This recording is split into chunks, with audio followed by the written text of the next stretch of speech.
Good afternoon, everyone. Welcome, all members and guests, to the September 23rd, 2025 Council meeting. I can hear a bit of an echo.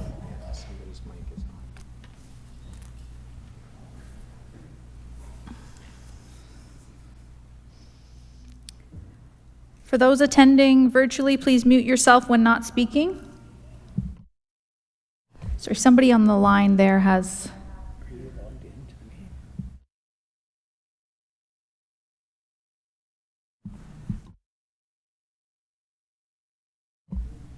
Just a quick audio issue we're going to sort out.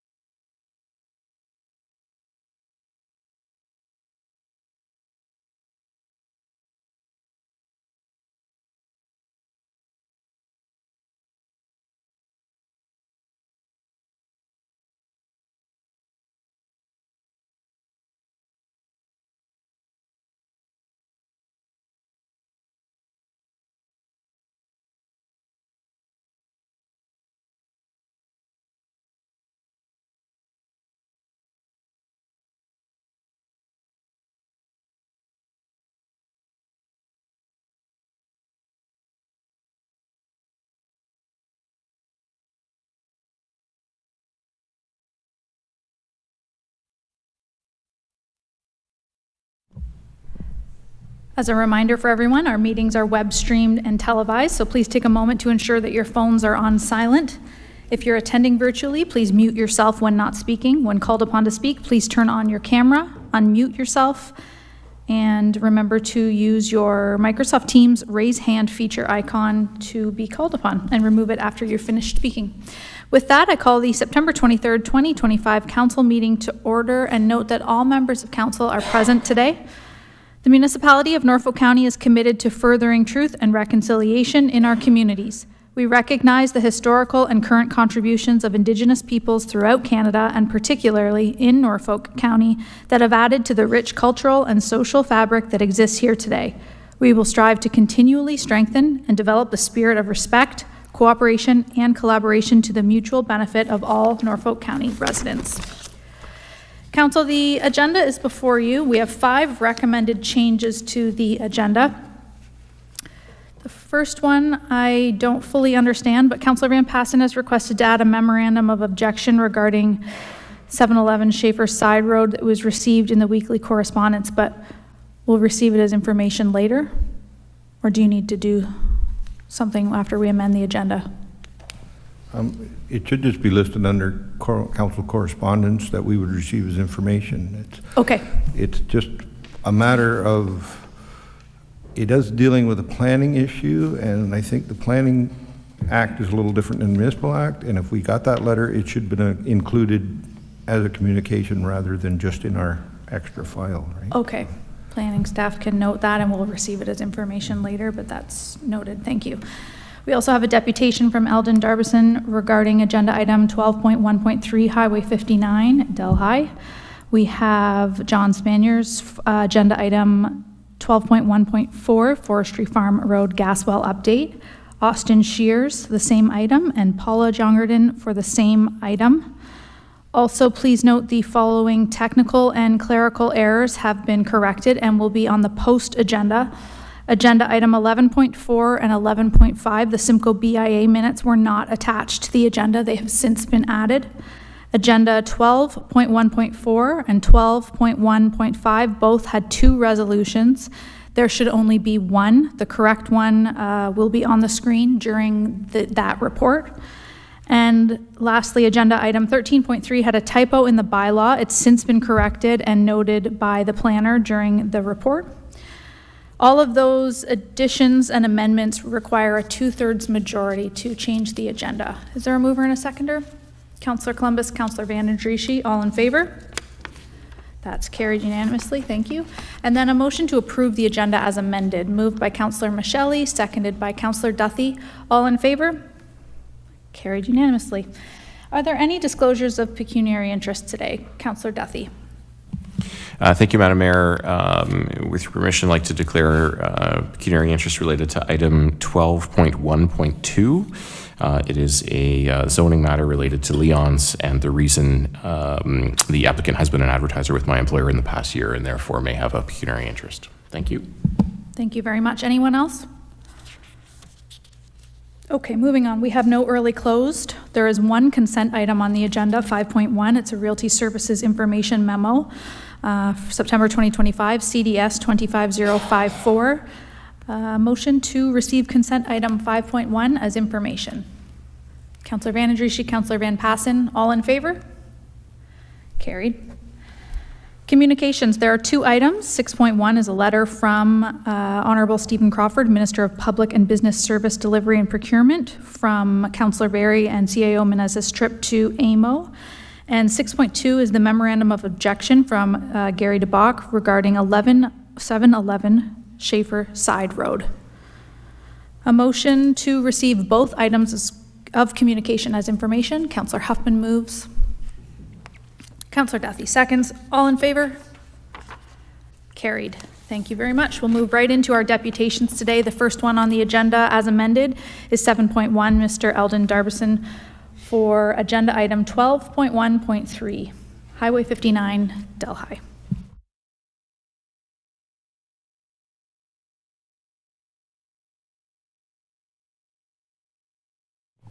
Very good. Thank you very much. My name is Eldon Darbison. Actually, our deputation will be the owner, Mr. Gabriel Gasparini. Thank you, Madam Mayor, members of council. Before you today are two bylaws, one for zoning and one for official plan amendment in regard to our property. And it would be most helpful, I think, if we could bring up the site plan that was submitted with the application on the screen. Yep, just give staff a minute. They don't have that up at the moment, but we can do so. Are you able to continue chatting, or is it related to the image? All of my presentation is related to the image. Okay, I'll pause the clock here for you.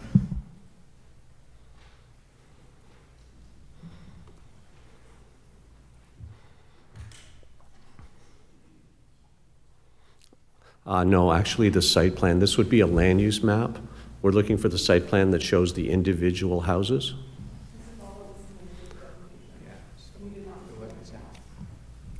So Okay. staff are saying it wasn't submitted with the deputation to upload.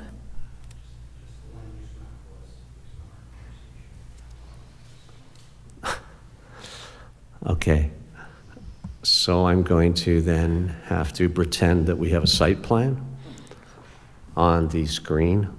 The site plan will show a drawing of 25 houses that are going to be built on this property in a condominium development structure. First of all, just for the record, to keep things very simple, I'm going to say that our professional planners and your professional planners seem to have agreed that all the planning doctrine supports the application. So I'm not going to stand here and talk about planning doctrine to you because there's really no point. We have one concern, and that is that in the technical comments that were submitted with the recommendation for approval, the engineering department has requested that we put a sidewalk in the development. Now, if you could see the site plan, you would understand that this is a very tight property, and physically, it simply does not have room for a sidewalk. I would suggest that the zoning bylaw, can we see that? Is that possible? No. Do members have the zoning bylaw?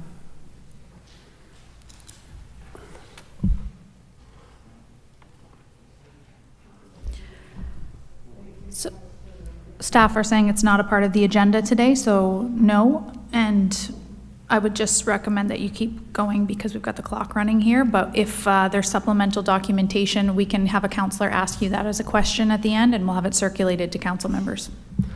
So the zoning bylaw has been created as a very specific zoning bylaw that is intended to create the site plan that we have submitted. You can see that because the first page of the zoning bylaw specifically eliminates all other uses. It only permits the detached houses that we have submitted in our concept plan. So there's no confusion that this is what we're trying to do. 25 detached houses on a condominium basis. It shows exactly how they will fit on the property, and it's been circulated with the municipality for over a year. Everybody understood that we were doing 25 houses on this private laneway without a sidewalk. It even specifically says on the last page of the proposed zoning bylaw that the purpose of this document is to create a development of a 25-unit, single-detached residential condominium. So there's no question whatsoever that the zoning bylaw is being created for the development that we promised to create. We submitted it on the understanding that we would create what we promised to do, a 25-house condominium development, nothing different. In the past, we've done other developments in other municipalities. We've never had sidewalks. We don't want sidewalks.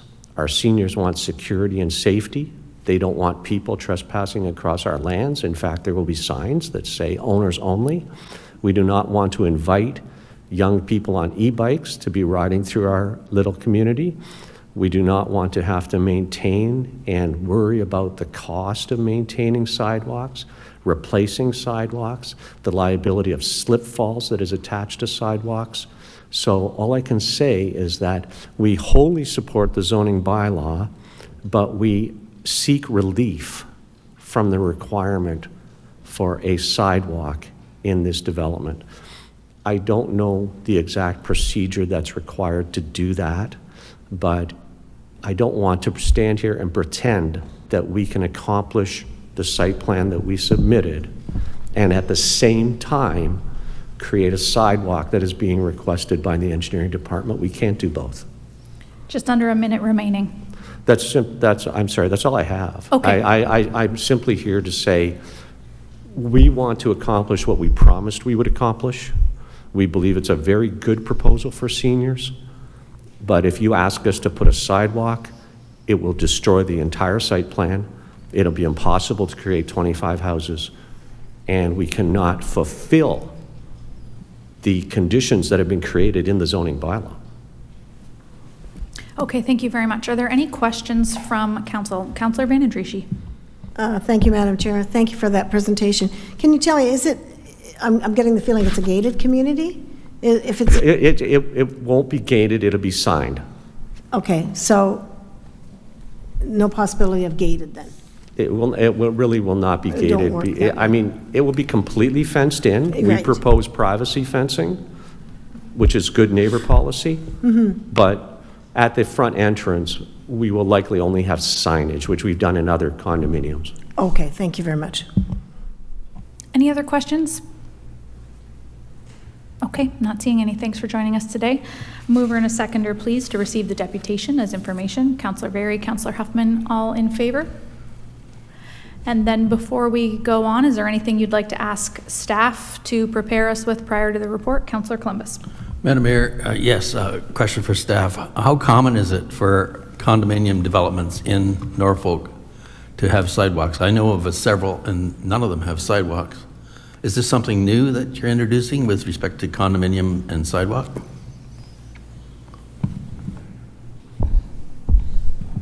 Through you, Madam Chair, to the councillor, I have not done an exhaustive review of condominiums across Norfolk County and which ones have and do not have sidewalks.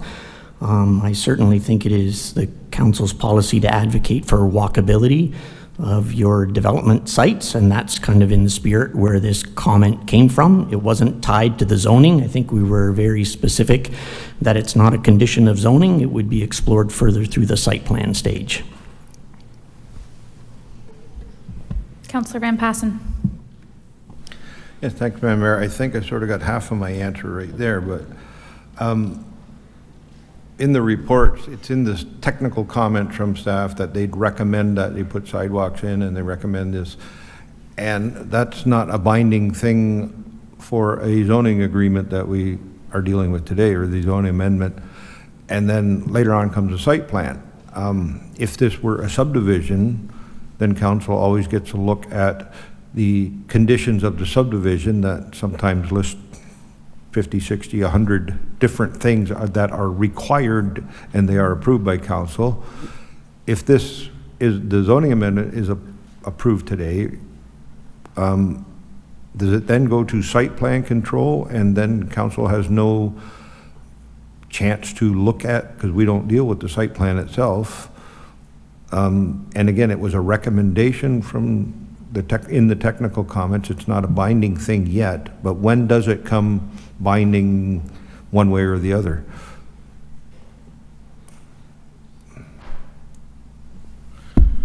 Through the chair to Councillor Van Passen, they can enter into a site plan agreement with the county. At that point, all of the site conditions and recommendations from internal departments can be addressed at that stage, and the site plan agreement becomes a binding agreement then.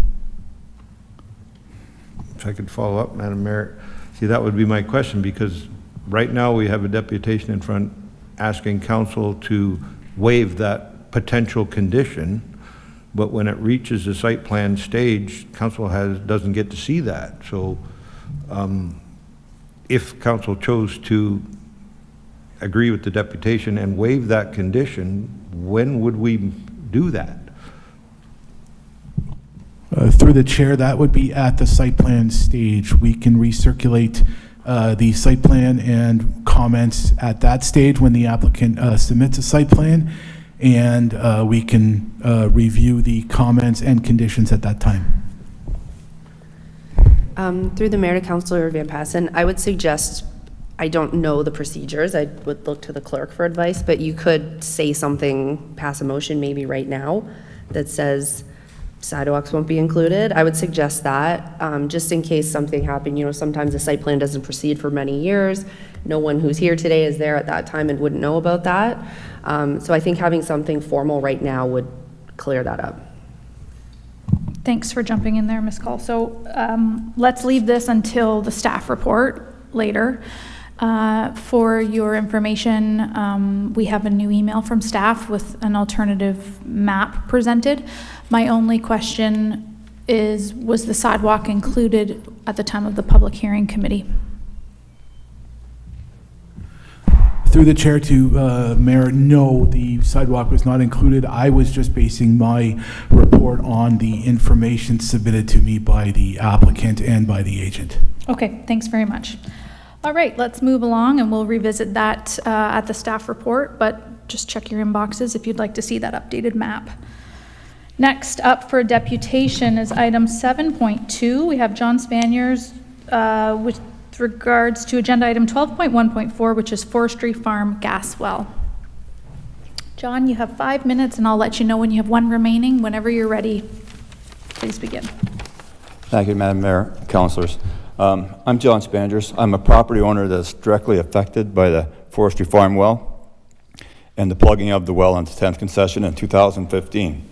Since then, I've had ACUS emitted from a spring on my property. After 10 years, numerous studies, millions of dollars, we're still square one.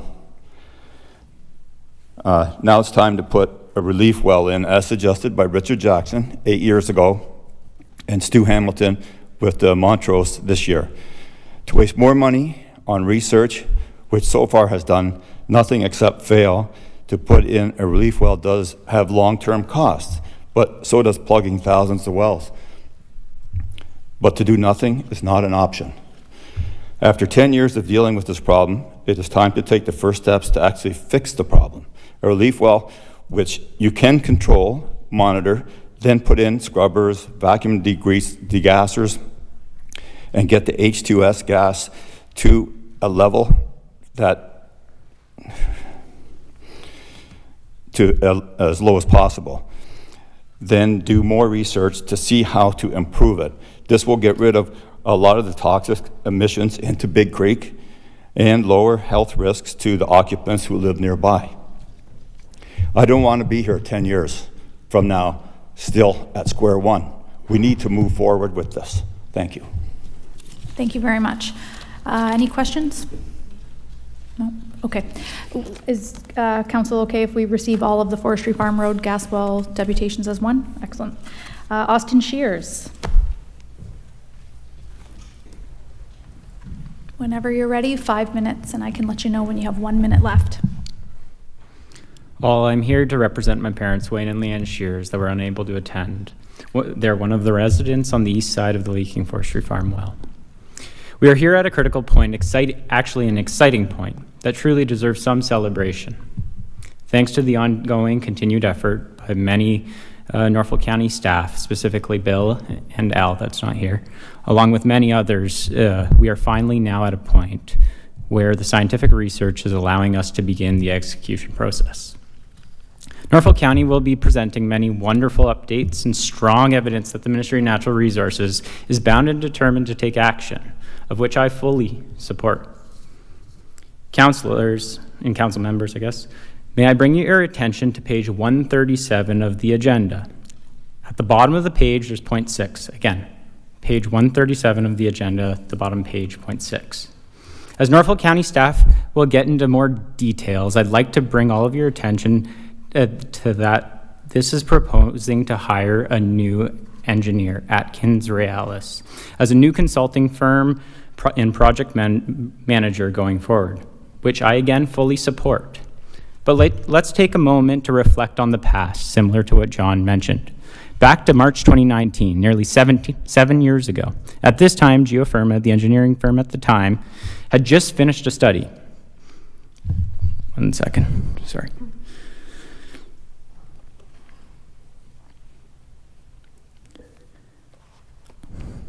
I just sent all of you an email with an attachment from the previous meeting on March 5th with the county after the research was completed. Please open this and scroll down to the last slide. I have highlighted where the concluding slide projected the outcome if the Forestry Farm Road well was attempted to be plugged, of which included the following: low probability of being successfully plugged, high probability of creating additional high impacts on the environment and to public safety. Also, this type of plugging activity is not considered normal. So further to this, there was a multi-ministry technical group established to determine the progress and next steps.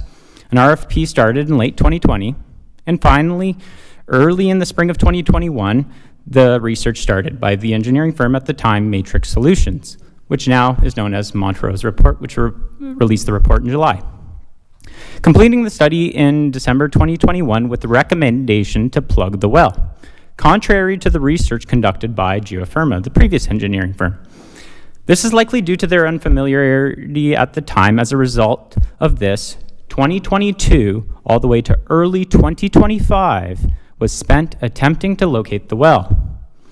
Once all avenues attempting to locate the well were exhausted, a more in-depth research was conducted and confirmed the recommendation we had back in March 2019, not to plug the well. But now with some scientific evidence this time. So fortunately, we can now take the past and learn from this, wouldn't you say? Perhaps we can ask ourselves, what can we do to avoid such from happening with the new contractor? Here are the questions I ask all of you to consider and are in the body of the email I sent to all of you. On what grounds did the Ministry of Natural Resources recommend Atkins Realis instead of Montrose, the recent engineering firm? Does this seem reasonable to switch contractors? What specific experience in education does Atkins Realis project manager have? Does this exceed the experience in education from the previous advisor?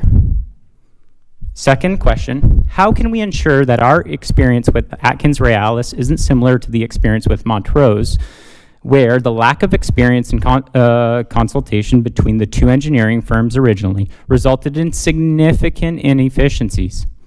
Is it possible, maybe, for Norfolk County to engage either Montrose, Geofirma, or other consultants that are familiar with the problem to represent Norfolk County on a technical basis to ensure we don't actually go down the wrong path just to take a look at the advice, you know, from a familiarity perspective.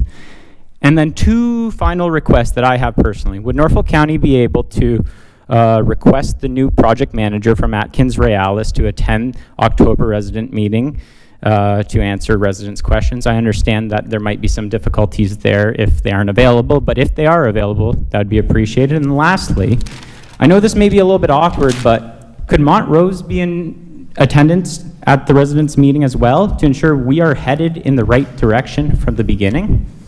And then finally, to wrap things up, I do fully support all the recommendations Norfolk County will be putting in front of you today. And I am very optimistic of the outcome, as long as we don't repeat what was done with Montrose back in 2021 to early 2025. Again, I look forward to working with all of you to come up with a permanent solution here, and I'm happy to be here. Thank you very much. Are there any questions? Okay, seeing none. 7.4 is Paula Jongerden, same staff report.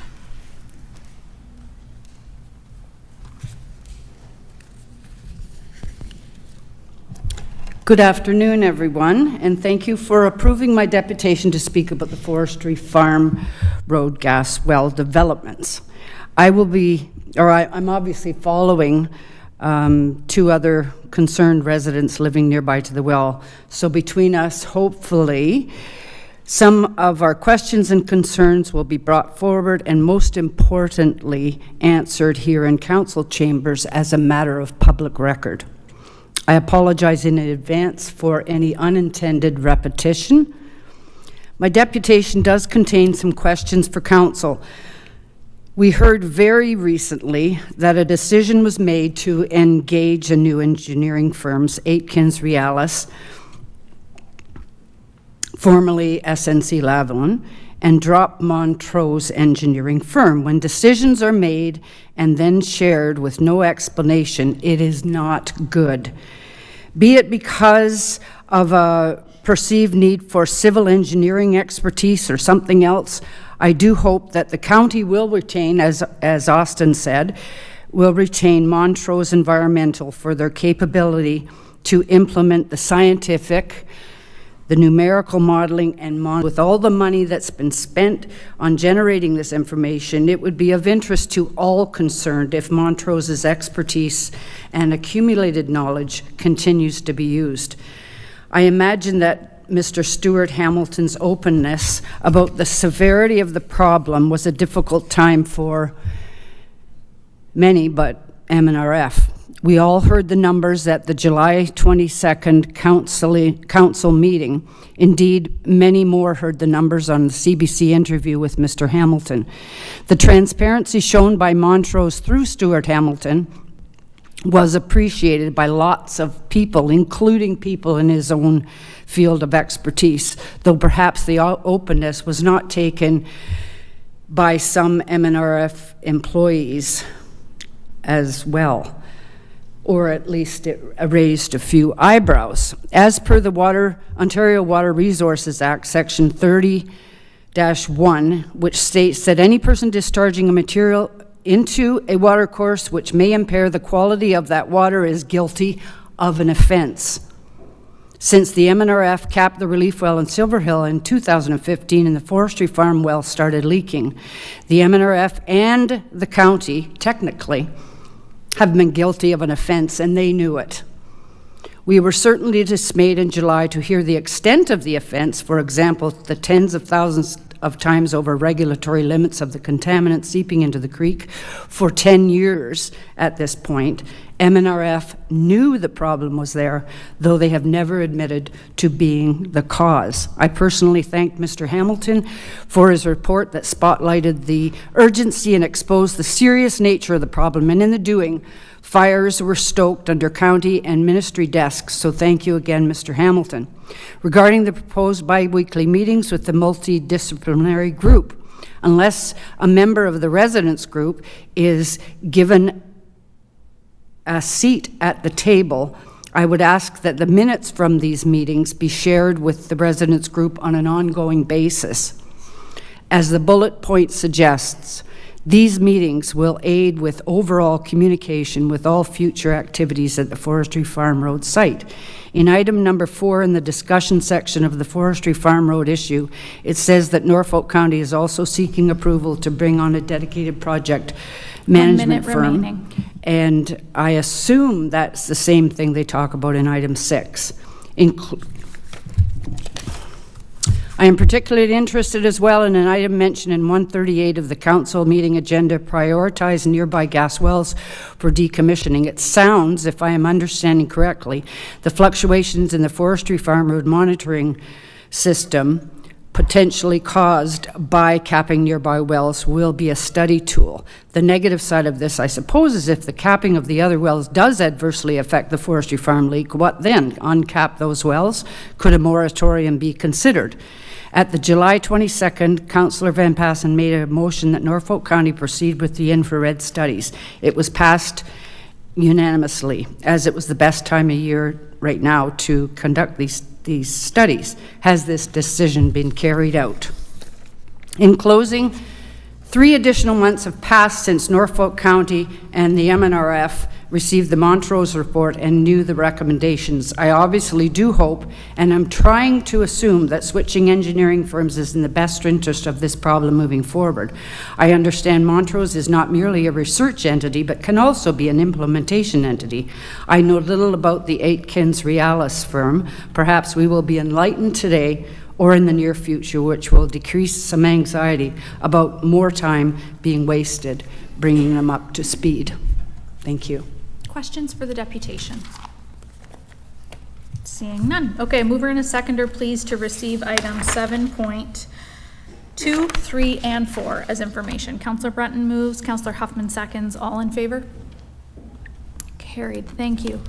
No presentations on the agenda, so we'll move along to approval of the minutes. Item 9.1, we have council meeting minutes from July 22nd, 2025 to be approved as presented. Is there a mover and a seconder for that? Councillor Michele moves, seconded by Councillor Duthie. All in favor? Any opposed? That's carried. Reports of Committee of the Whole. Councillor Van Passen has requested to pull agenda item 10.3. It's council and committee meeting minutes from September 9th, 2025. Item 8.2.2. Council Remuneration Resolution CIC 244 report for discussion. We'll deal with the balance of the minutes first and then the resolution as a separate discussion. So I'm looking for a motion to approve Committee of the Whole meeting minutes with the exception of item 10.3 from September 9th CIC, moved by Councillor Van Andrieschie, seconded by Councillor Berry. All in favor? Carried. And now over to Councillor Van Passen. It is item 10.3, resolution CIC 244 from September 9th, 2025. Okay, thank you, Madam Mayor. Yeah, this report was already deferred once and brought back, and I think we're on the right track. I would like to change how we go about getting there. The province recently decided to give their MPPs a raise, and they're going to use the federal MP salary as a base to figure out what that salary should be at the MPP level. And if I've read it correctly, there's sort of this semi-autonomous group up in Ottawa somewhere that decides what the MPPs get paid. They calculate cost of living increases every year, that kind of thing.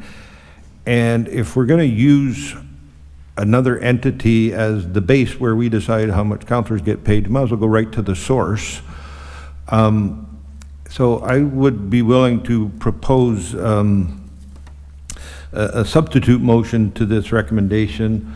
If I've done my homework correctly, I looked up on the Parliament of Canada website, a member of the House of Commons, the base salary is $2,009,800 per year, and I think use a 50% number of that, which would kick out a mayor's salary of the $104,900, and councillors at 50% of the mayor's salary would spit it out at $52,450. Which, yes, those are raises. I think they're reasonable. you know, we can argue all we want about the percentage increase, but that's a percentage increase out of a arbitrary number picked out of thin air. I don't think these are out of line, and yes, they are a substantial increase to what we currently are paid, but I don't think it's out of line with the work and the time necessary to do it. I would need some help with staff to get the exact wording, but I'd put forth a motion that the mayor's annual remuneration be set at 50% of the MP salary, and that the remuneration for each councillor set at 50% of the mayor's salary. We just have to change the number. And then that brings us to the next little part. From what I understand with the federal government, that specific little outside group who calculates it, they are set on April 1st every year to match the fiscal year. And if we're going to give staff direction on how to do this, we have to give them clear direction. Do we want to follow that where it would change on April 1st each year, or do we, you know, or do we stay 8 months behind and set the next year's based on the previous years? Or at one point, we also discussed the concept of setting the salary for the entire term of council at the one number, and when the new council came on 4 years later, would be getting the cumulative increase of all 4 years. So, you know, which option do we want to give staff clear direction on how we want it calculated? And I'll look at the rest of council for some comments on that, and we'll go from there. Thank you, Madam Mayor. Okay, so we have a motion on the floor, and the mover is asking council for some input on the second part. I'm going to get a seconder, and then let's finesse what that second part is, unless there's opposition. Councillor Columbus? Just a clarification, what about the original motion that's in the CIC minutes? Over to Mr. Clerk. Thank you, through you, Madam Mayor. It's just a recommendation from CIC, so if council, now sitting as council as a body, wants to substitute a recommendation, that recommendation from CIC would just die with any new subsequent motion approved by council. Therefore, Madam Mayor, I would second Councillor Van Passen's motion. Okay, and then I will open it up to council for the second part. Councillor Van Passen is soliciting council members' input on the direction given to staff. One suggestion is it's set to the fiscal year and increases April 1st. I don't know how finance feels about that. Or the alternative is the salary is set for the entirety of the term of council, the entire 4 years, and the next term of council would come in and receive all 4 years worth of increases upon arrival. Councillor Van Andriesch. Thank you, Madam Chair, and through you. Councillor Van Passen, the idea of what the federal government does, do they annually do that increase, or how does that work for an MP? Because they do it every April, they do an analysis by every April, and they increase it, cost of living, obviously. And is that the way they operate? I just want to know their terms of operation. If I could, Madam Mayor, I am not an expert on this, but from what I read on the internet, so it's got to be true, I think that's how it works, that they calculate a cost of living increase and any other changes, and each one is implemented as of April 1st because that matches the fiscal year of the federal government. So. Any other? Councillor Duthie. Thank you, Madam Mayor, through you. I wonder if I could actually just maybe ask a clarifying question of Councillor Van Passen first before I speak to the second part. Can you just go over the numbers that you had for me just one more time?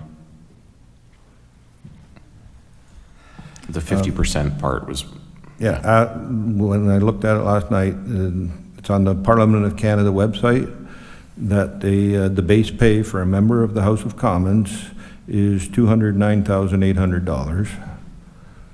So if we use the 50% number from that, if I've done my math right, it's $104,900. That would be the mayor's salary. And half of that, again, the 50% rate of that is $52,450. Thanks. Just let me sit with that for a minute, please. Councillor Michelli, did you have a comment or suggestion for the second part of the motion? Well, Mayor Martin, I'm not sure if it's specific to the second part of the motion, but I just do want to make a comment about, the whole motion. And Okay, I'll come back to you for that. Let's firm up the motion. Councillor Brunton, second part of the motion? Thank you, Mayor Martin. I wanted some clarification on where is there not a policy now on remuneration for council based on staff's annual remuneration? Is there a policy on that? Tied to non-union. I'm just asking. Not a policy. Okay, I'm hearing it's not a policy, but the practice has been, it's been tied to non-union increases. And this term of council, we didn't change it, but we discussed the second part of the motion, which was, do we set a rate so that we're not increasing our own salaries, inflationary wise, or with a non-union composition annually, and leave it as a set value for 4 years or not, but we didn't make a decision on that. That's just a common theme we've discussed. But we have continued with the annual enumeration of whatever staff gets. I think, if I recall, that's what we did last term anyways. Yeah. Okay, thank you. Could I, Councillor Huffman? Are we just asking questions now? I'm looking for clarity on the second part of the motion, the direction you'd like to give to staff, but if you don't have a comment on that, I'm going to go to, or maybe our Okay, I treasurer. don't have comment on that. Okay, before I come to you, Councillor Delhigh, Ms. Fanning, do you have a comment maybe on the April 1st or Jan 1st, how that would work for finance? Through the mayor, yes, thank you for the question. So we set our budget for the following year about 6 months early. So where salaries and benefits for 2026 budget are basically built out in our financial software at this point in time now. So if we didn't find out till April what the increase was going to be for the following 8 months, we'd already be prepping the budget for the following year. So if we were to find out April 1st what the federal government was doing for the remainder of that calendar year, we'd be planning to put that in the following year. So if we found out in April 2026, we would look to include that in 2027's budget. So it'd be about 8 months behind. If that's in keeping with the motion, then that would be doable from our perspective. And then alternatively, what if it was in keeping with the non-unionized staff increase and then adjustments were made? What's the lesser of two evils? Through the mayor, yeah. So what we set the non-union increase at a similar time frame, usually working on that through the summer months, and so we could aim to do that adjustment. And then if there was anything that was different, if the federal government did something different than what our non-union increase was, the reconciliation between the two numbers would happen about 8 months after that announcement came out with the following year's budget. Okay, so either way, there'd have to be an adjustment, which is a bit messy. So I'll go to Councillor Delhigh, then I'm going to go back to Councillor Van Passen and make him firm up his own motion. Thank you, Madam Mayor. Through you, if this motion were to move forward, I think I'm fine with it following the following term after the April 1st announcement. That makes sense to me. Councillor Van Passen? Can you provide us with some direction now you've heard from your colleagues? I pretty well knew what the answer would be from finance, so that would solve one problem, that the salary in 2026 would be based on 50% of the value set on April 1st, 2025. And then we have, the next one is the other one. Do we do that every year, or do we just lock that salary in for the full 4-year terms? And if we do it every year, okay, we've got a lag of 8 months. The feds change it in April 1st, 2026. Council will get a raise in January 1st, 2027. I'm fine with that. So if the clerk has been able to capture any of my ramblings. So we will lock it in, and the rate of pay for mayor and councillors is set at the 104 and change and the 52 and change, and that will not change for the 4-year term of council. The next term of council will receive the increase. Is that what you're deciding? If the federal government changes it on April 1st each year, I think from the way I've been reading council, I think that's an acceptable way that you would get whatever inflationary increase Okay. that the federal government gave their own MPs. If they get nothing, we get nothing. If they want 1%, we get 1%. And staff can just make those adjustments as the budget allows. It'll be delayed for council members, but they will make those adjustments. Okay, so does everyone understand the motion? We'll go into some debate. All right, I had Councillor Michelli and then Huffman who wanted to speak. Thank you very much, Madam Mayor. Yes, so I know that Councillor Van Passen in his opening remarks of this motion, made a comment that, percentages are percentages, but that, they're not necessarily germane here. I quite respectfully disagree. I would like to point out for, some added context, and I know I mentioned this in our debate when this was originally put before us, and in the meantime, I have managed, because I was doing some very mental math on this, but the current proposal that we have in front of us right now indicates that the council salaries would be increasing by 44%, and the mayor's salary would increase by 27%. Now, I think everyone is aware that every occupational group, when it comes to pay increases, percentages are what everybody uses as a standard measure of the change in a contract or in employment. So I do want to say that, point that out. Councillor Van Passen's motion reduces that, and I haven't been able to make those calculations, but they are still, in my view, a little higher than I'm comfortable with, and trying to explain to the public that many of them get 1%, 2%, 3% annual increases, and that council will be getting much more. So that's, for that reason, I will not be able to support it. Councillor Huffman. Thank you, Mayor Martin. Through you, I guess I want to go back to the figures that the motion at CIC was based on, so we can compare apples to oranges. So if staff can pull those up. And I also want to make sure what my goal is here is that looking forward to the next term of council and years and those after, is that we're able to provide individuals in the community the option of looking at serving their community with a salary that permits them to do so. We've lagged behind. I mean, our first term, we took a freeze. The beginning of this term, we took a freeze. That just doesn't do anything in terms of maintaining the credibility of council. I don't want someone to run for council next year and get elected, and then sure enough, come the first council meeting that someone has it on their agenda that they're going to reduce all the council salaries. So I can't think of the word I want.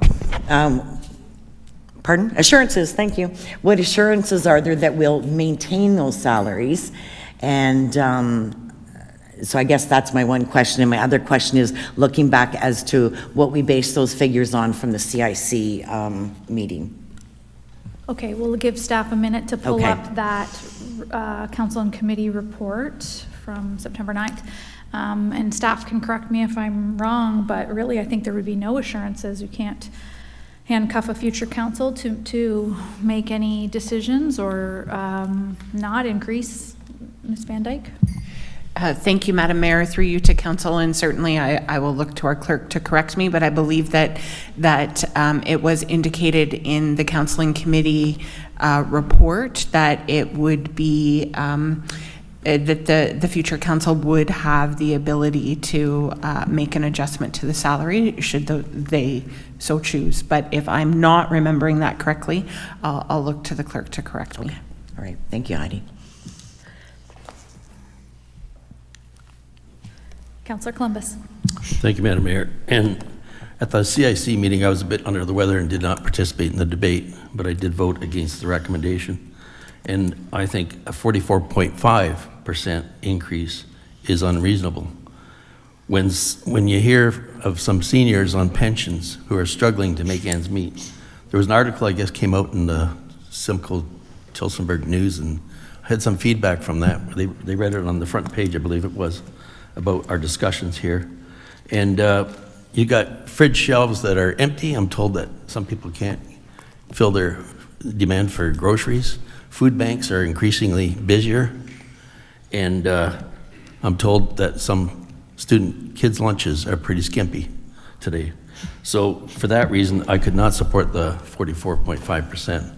And the lower amount is why I seconded Councillor Van Passen's motion. I think the report's coming up on the screen here for us for Councillor Huffman, but Ms. Van Dyke also has it up if she can also read us some of the figures. So thank you, Madam Mayor. Through you to Council, I am looking at the options that were presented on page 4 of 7 of the report. So the first option was to broaden the comparator group and select the preferred level of compensation based on either the 50th, 60th, or 65th percentile of the comparator group. And the comparator group, the broadened comparator group, was provided in the report, including which included municipalities of similar size, single-tier municipalities who offered a similar suite of municipal services as Norfolk County. The second option was status quo compensation at current levels, plus an additional amount for committee appointments and participation in those committees. The third option was a compensation based on a calculation of a certain dollar amount per 1,000 population that was based on the median of the expanded comparator group. And again, that information is provided in a chart form in the report. And then the fourth option was to base the compensation on the compensation of Ontario MPPs. And it was recommended that the mayor's remuneration be set at 75% of the MPP level, being $117,937.50, and councillors' remuneration being compensated at either 50% of the mayor's compensation or at an appropriate percentage. Okay, thank you. Councillor Brunton? Thank you, Mayor Martin. I'm somewhat confused here. I was pretty good in math in school, but I wholeheartedly agree with Councillor Michelli, but I don't know where that's going, and I'm somewhat confused with the procedure here. Now, I guess the lesser of two evils, I agree with Councillor Van Passen. So I don't know what the answer is here, but I do have a hard time explaining to my colleagues and my constituents that here's the way the raise sits for councillors in 2026, and I guess or 2027, whatever year they take office. But I guess I'm somewhat confused on the procedure. We go, if this motion fails, are we right back to square one? We're back to the recommendation from council and committee. Thank you. Councillor Van Adrishi. Thank you, Madam Chair, and through you. The reason that I can agree with either or of this methodology that you want to use, but at the end of the day, you have to realize people that put their name on a ballot to run for this position have to be able and have the ability to serve full-time. And when you do that, you can't do that without being compensated correctly for the job that you're going to do. You want to save money, and I understand that the taxes always go up or the cost of the water bill goes up, but you want the best minds here to be able to make the best decisions. And when they make the best decisions, what happens is you do well with the tax rate. You will be doing the job that you were mandated to do at the compensation that you deserve. Pay less, get less. I don't care. But at the end of the day, people that come here want to put their 100% in. And to do that, you have to make sure that they can afford to do that, to leave their homes, put their job on the side to come and represent the people of the community. And for me, either or, but you can look at and say, yes, that's a huge increase, but you lagged behind so long.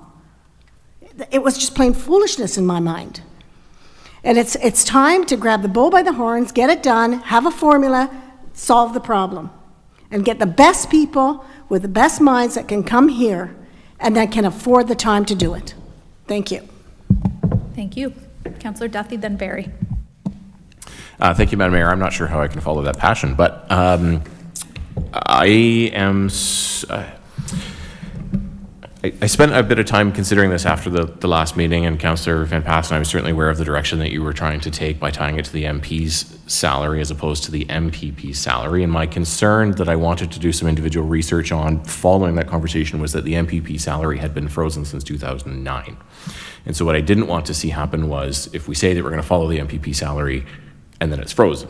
However, in the research that I was able to do, it is now directly tied and increasing annually to the MP salary.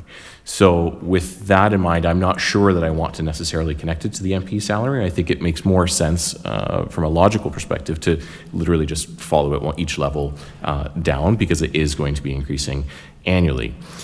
On the comment about the percentage increase, yes, I don't disagree that it's high, and I don't disagree that that is somewhat complex to explain. However, it was completely arbitrary to begin with.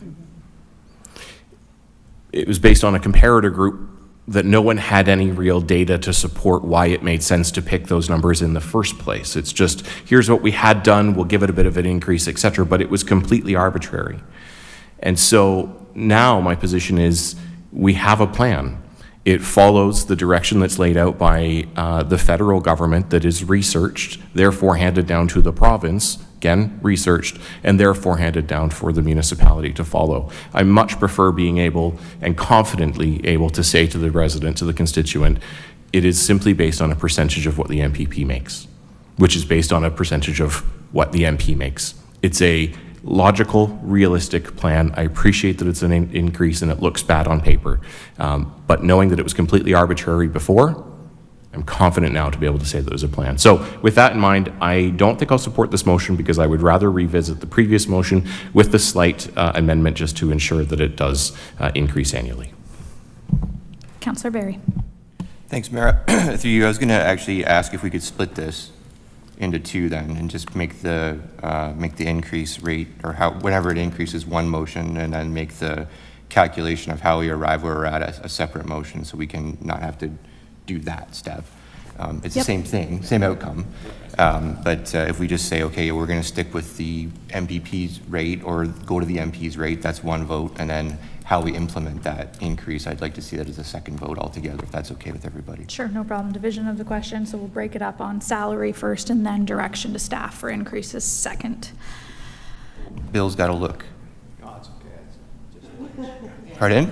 Just the clerk. Just, okay. Councillor Van Just his Passen. face, okay. Well, thank you, Madam Mayor. I will attempt to read the motion that is on the floor that I've developed in my mind here, but moved and seconded that that the report CS 25113 be revised council remuneration be received as information, and that commencing on December 1st, 2026, the remuneration for members of council shall be established as follows. Number one, that the mayor's annual remuneration shall be set at 75% of the annual salary of a member of parliament. And in brackets, you can put the current, that would equate to the 104,900. Sorry, you meant 50%, not 75. Yeah, sorry, 50% of the member of parliament's thing, and that's currently at 105,900.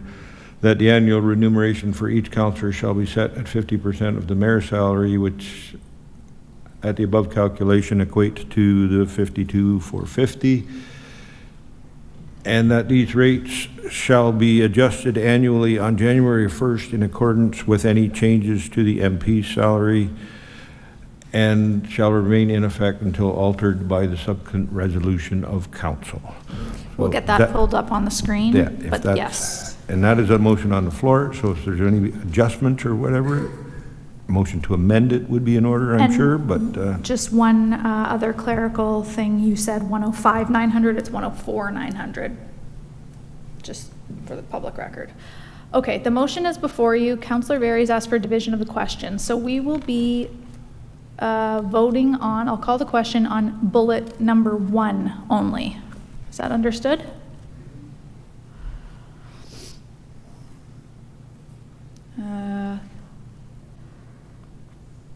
Oh, sorry, and 2. You're right. 1 and 2, which is the remuneration for both positions. If I'm not seeing any further hands, I'll just provide my couple of comments here on some debate. So I really like Councillor Duthie's comments. I was trying to think back.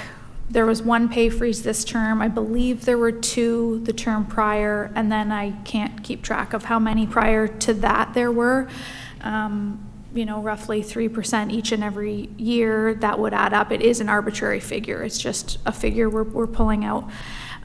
So for that reason, for the fact that this corporation has a $684 million capital forecast that doesn't include water and wastewater, and I can't remember the exact figure, but the increase as per the original motion was less than $300,000. It was $200 some odd thousand dollars of an impact on the overall budget, operating budget here. I will not be supporting this motion. I'm going to stick with our original motion for all of the reasons articulated so well by Councillor Van Andrieschie and Duthie and Huffman. With that, I will call the question. Councillor Marcelli? Thank you, Madam Mayor. With your permission, can I just make a comment or a question? And I know Councillor Duthie mentioned that this is based on an arbitrary figure in the first place. That's fine, and I totally take that point. However, how do we know that the MP salary is not arbitrary? Is there a specific formula for determining that? I doubt it.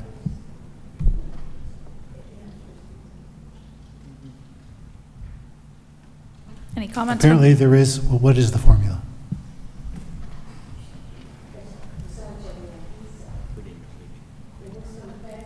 No, I'm sorry, Madam Mayor, perhaps council's misunderstanding me.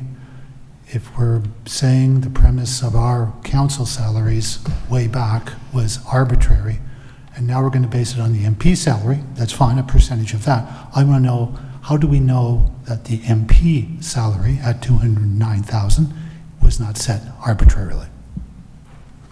Councillor Huffman, Duthie, and then Van Andrieschie.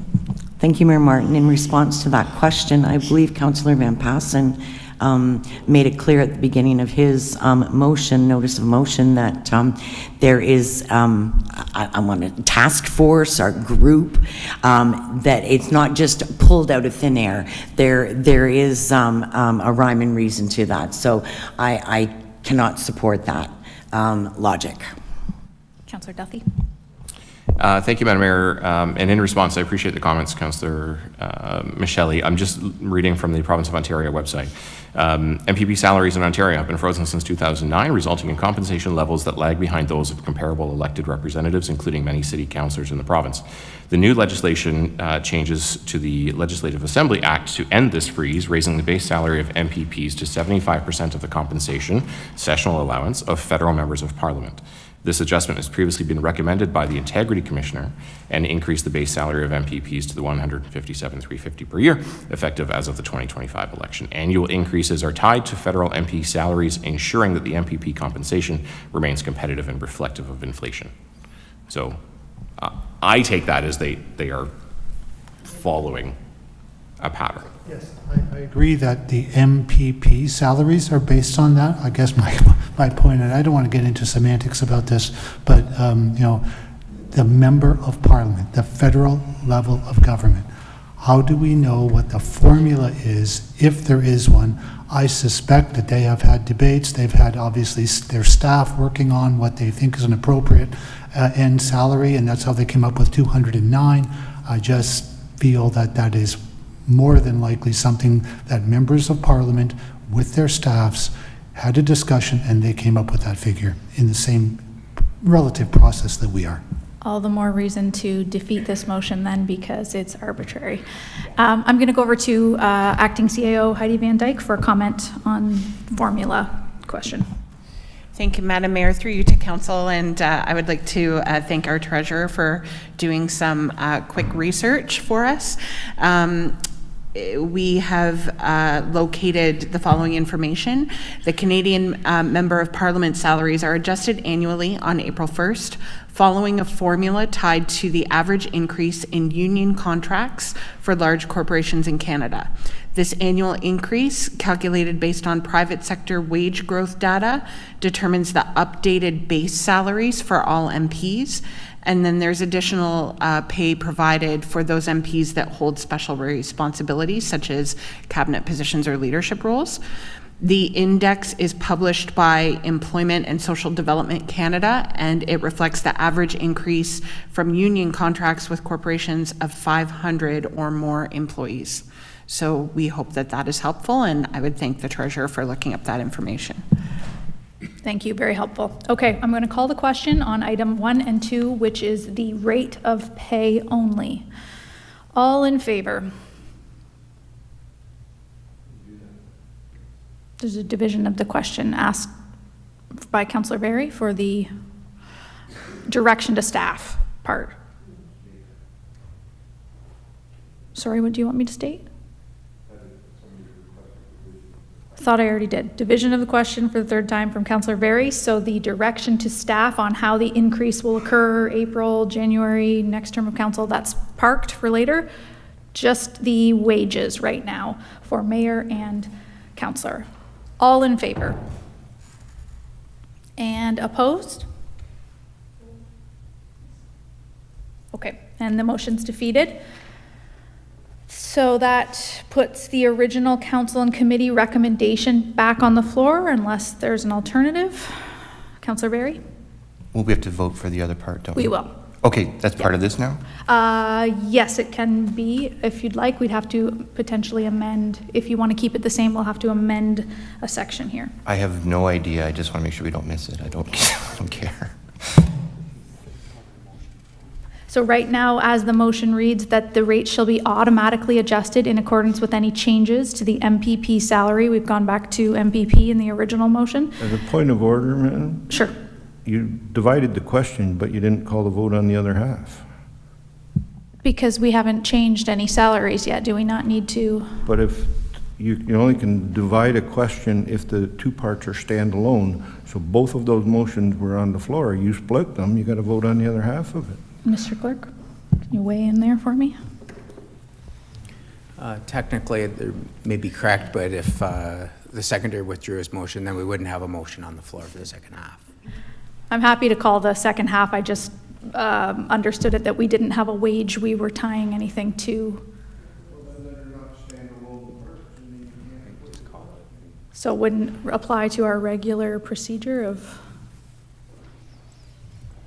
what we've been doing, regular practice?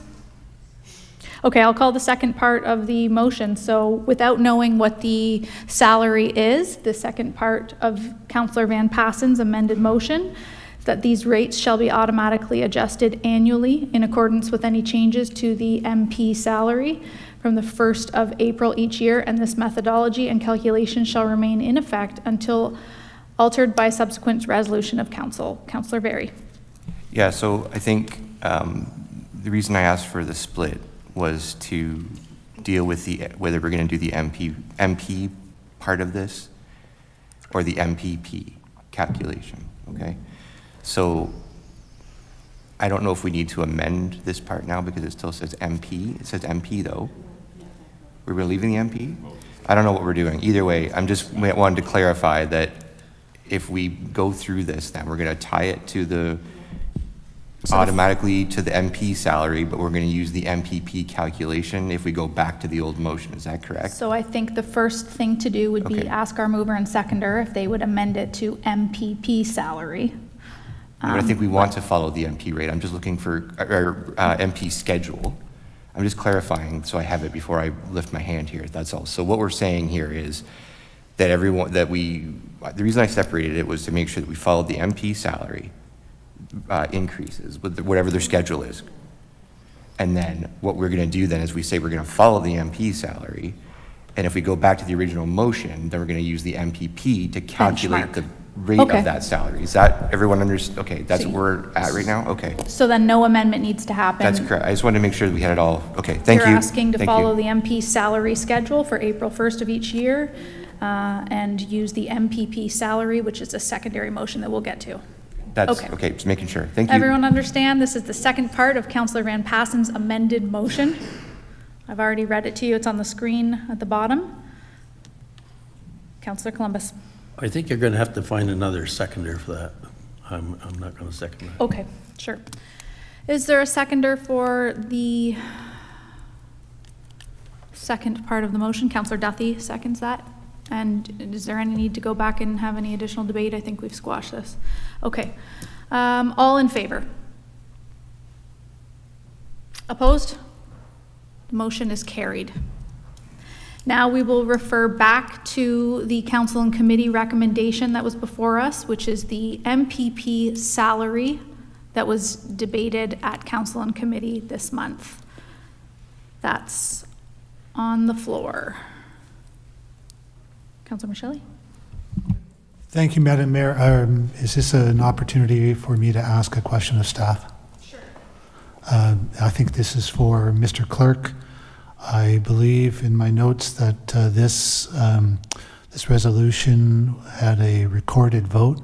I'm curious as to why the record of the vote is not in the minutes. Through you, Madam Mayor, it should be, and we'll make that amendment.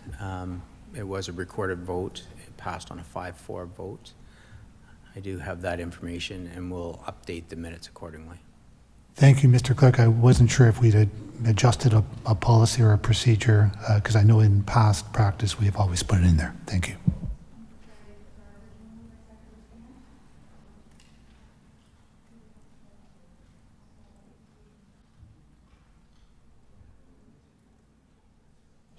Okay, so the resolution is on the screen. Is there a mover and a seconder or someone who wishes to produce an alternative? Councillor Van Passen? Is it only parts 1 and 2 that's on the? Correct. Yes, thank you for catching that. So we will eliminate part 3 because we've already passed it as such that it's tied to the MP schedule. Clear as mud. Councillor Duthie? Madam Mayor, I would like to move parts 1 and 2. Thank you. Is there a seconder for that? Councillor Vanden Drieschie? Any additional debate? Councillor Columbus? Well, just wanted to say that I do believe that council positions deserve an increase. However, I still believe that it's unrealistic to increase it by 44.5%. Councillor Van Passen, then Michelli. Thank you, Madam Mayor. I'd like to put forth an amendment to the motion on the floor. Part number 1, that the mayor's annual remuneration be set at 65% of the annual salary of the member of provincial parliament.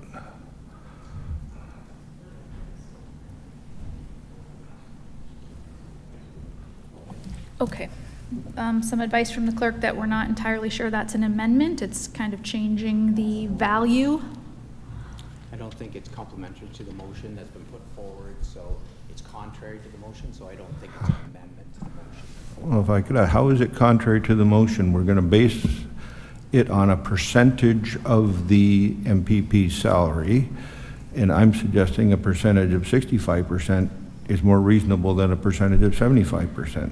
I guess it depends on how you're looking at it. If you're looking at the percentage or if you're looking at weighing the value of the salary. One is... I could speak to it. Go ahead, yep. Yeah, through you, Madam Mayor. I think the motion's on the floor for 75%. To make a new percentage now is contrary to the motion that's on the floor. So in my opinion, it's not an amendment to the motion.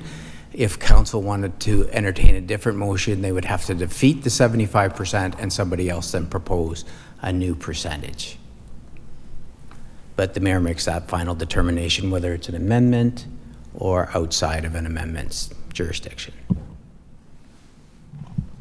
I personally think it changes the salary, which is, I asked for an alternative, so I think it changes the salary, which I think a lot of council members have benchmarked off of, so I don't think it's complementary to the motion.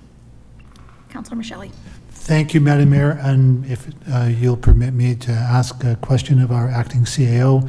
I know you mentioned it earlier, but I want to put this in context for members of the public. The current regime for councillor salary increases is that it is tied to the increases for non-union staff at the county, correct? Through you, Madam Mayor, yes, that's correct. Thank you. Any other debate? Councillor Breton. Point of clarification, I guess. This is the original motion we're dealing with.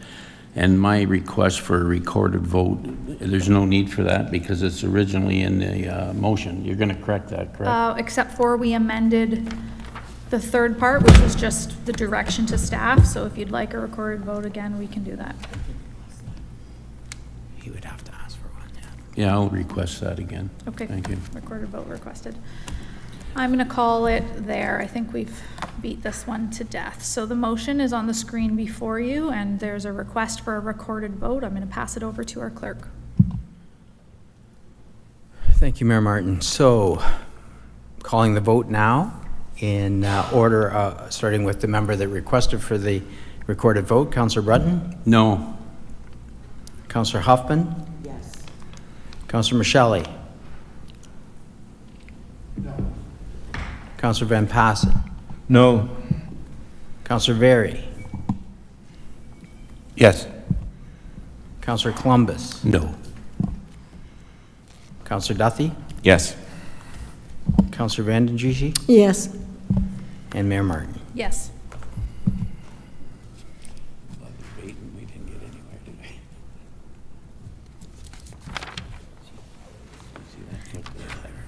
And the motion is carried on a vote of 5-4. Thank you very much, everyone.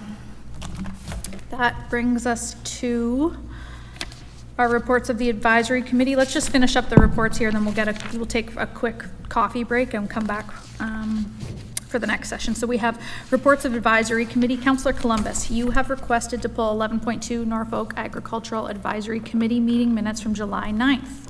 The floor is yours. Yes, I'm just trying to pull it up here.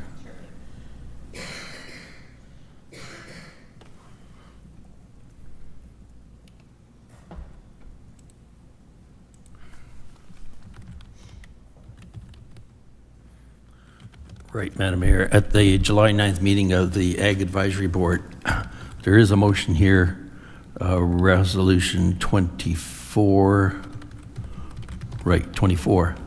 And the committee feels quite strongly about this, that the Norfolk Agriculture Advisory Committee supports the budget request to join SOMA, which is the Southern Ontario Marketing Association, and further that the Norfolk Agricultural Advisory Committee supports the proposed idea to hire an additional economic development staff member to create a concierge system. And with that, these are going to be financial requests, so this item should be directed to budget discussions for 2026. How the clerk wants to put that in a note, how do you want to handle it, Mr. Clerk? Just a motion to refer it to budget. Okay, I make the motion that we refer resolution number 24 to budget discussions for 2026. And receive his information. Okay. Receive it as information first, right? And then before we go any further on this and pass that motion for you, Councillor Michele has also wanted to pull the same for item 9.3. So let's see if there's any changes to 9.3 as well. Thank you, Madam Mayor. May I go ahead? Yes, please. Okay, thank you. I am referring, and I think this is a totally different matter than Councillor Columbus is referring to. It's 9.3 in those same advisory committee minutes refers to an article that the Globe and Mail is in the process of writing about Norfolk County. And the reason I asked this question is that it does refer, the third bulleted point in that item is that the committee is worried about how Norfolk County could be portrayed in the article and wants all farms, and I think that should be farmers, to be cautious before speaking to the reporter. And I guess my question, because this does refer to something that is possibly going to affect Norfolk County, as it says, what is it that that they need to be cautious of? Well, Councillor Michelli, as you know, we have a lot of high-intensity, high-value agricultural operations in Norfolk County. And the Globe and Mail did approach, I believe it was Jennifer, the chair of the Agricultural Advisory Board. They wanted to do a story on agriculture in Norfolk, or perhaps it's across the province, I don't know. But it's supposed to come out in October. They have met already with the reporter, and they want to make sure that this story, not like in the past, puts a positive light on Norfolk's garden agriculture, or Ontario's garden agriculture, not a negative one like we've had in the past. Yeah, thanks, Madam Mayor. Yeah, so I guess that's where my, either confusion or curiosity came from, Councillor Columbus. The item in that agenda doesn't really refer to what previous problem there were. For myself, just reading this as a regular citizen, I would be thinking an article in the Globe and Mail report on Business Magazine would be a very good thing to highlight Norfolk County's agriculture. So I was a little bit taken back by the fact that we now have to be cautious about what we say. You've provided some context for that. Thank you. Okay, thank you. Councillor Duthie, something to add? Thank you, Madam Mayor. Question, actually, I think to Councillor Columbus, and I appreciate Councillor Michelli brought this forward. Councillor Columbus, the request from the publication, did it go? It went to the committee chair? Yes, I believe Jen Schooley, the chair of that board or committee, was the spokesperson for that. Do you know if it was referred to our communications department? I really don't know. Perhaps one of the staff members might have the answer. I guess the reason for my concern is I feel like it should probably go through communications, but also the mayor is the designated spokesperson for Norfolk County. And if that is a board of Norfolk County, it should probably have gone through the mayor. Okay, I'm not sure. So, Madam Mayor, thank you. Through you to Councillor Duthie, I have just sent a message to our Director of Communications. I can confirm with Council that this is not a media inquiry that I have seen be shared with me, or that I have seen gone through our communications protocol, where we share media inquiries and ask for questions in advance and choose a spokesperson. I see that Mr. Regan is on the line. Perhaps this was a situation where the media reached out to an individual as an individual farmer and not as the official spokesperson for a Norfolk County Council Advisory Board. But perhaps Mr. Regan has more information that he can share. Thank you so much, Ms. Van Dyke. Yes, I can certainly weigh in here. Our understanding is that this is, as you know, on all our committees, we have some very notable folks with really great reputations. And so they were reached out to directly. And the folks involved brought it to the committee as an FYI, which we certainly appreciated. I don't think we have any concerns about being in a poor light necessarily. But I think we're of the understanding that we get to see that article before anything goes out, and I do believe it is Jen Schooley who is being interviewed for that, but not an official request. Thanks for that information. I'm genuinely not concerned about the comments that would come from any of those individuals on that committee. I would just perhaps suggest that committees should be reminded of process, because to me it sounds like that should have gone through our comms team and been divvied out correctly, either through the mayor or a designate. And I just have a quick question for Ms. Fanning or Ms. Van Dyke. Do we always send budget items through to the committees first? It just seems like council wouldn't be privy to that information, and then it makes its way to a committee prior to council having any knowledge.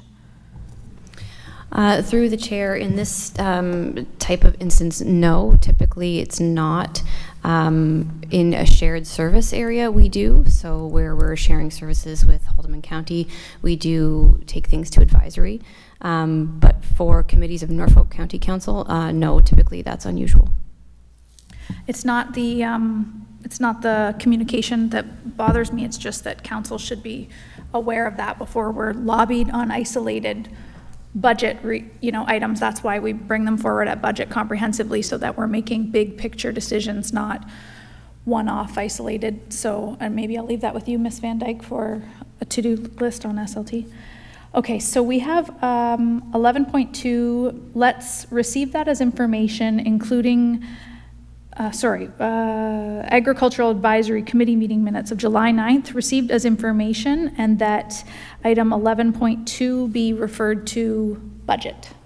Is that sufficient, Councillor Columbus? Okay, a mover and a seconder for that. Councillor Michelli moves. Councillor Van Andriesch seconds. All in favor? Carried.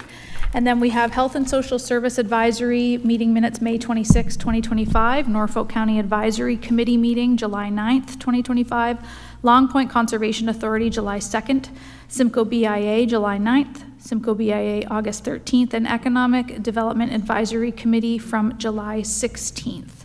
A mover and a seconder, please, to receive all of those as information, 11.1 through to 11.6. Councillor Berry moves. Councillor Huffman seconds. All in favor? Carried. Okay, we have our staff reports. How does everyone feel about a 10-minute break? Okay, 10 minutes, return for staff reports with 12.1.1.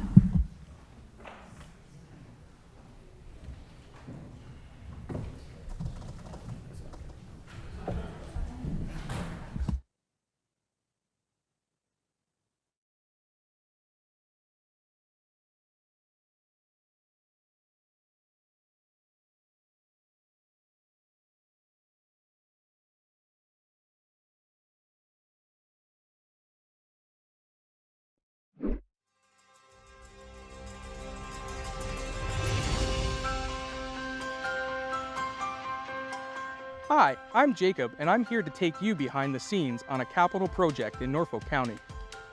We begin planning capital projects by analyzing our infrastructure needs related to roads, water mains, storm and sanitary sewers, as well as bridges. We assess their overall condition, age, and servicing requirements. This provides a solid foundation to ensure Norfolk has the hard infrastructure for current and future needs. Once a project is determined and approved by Council, we retain an engineer to complete the design. During this stage, we engage the public through public information centers or postings on the county website to inform them of the upcoming project and provide an opportunity to share feedback. After the design is completed and all approvals are in place, we hire a contractor through a public bidding process. During the construction phase, we track progress, budget, and continue to engage with the public. We also work with other departments to ensure the overall success of the project. Once complete, we report and track any warranty issues for 2 years. We measure a project's success by its ability to enhance infrastructure and positively impact residents. As a Norfolk County employee, I enjoy building the community that has given me so much. Thank you for taking the time to join me on this behind-the-scenes tour.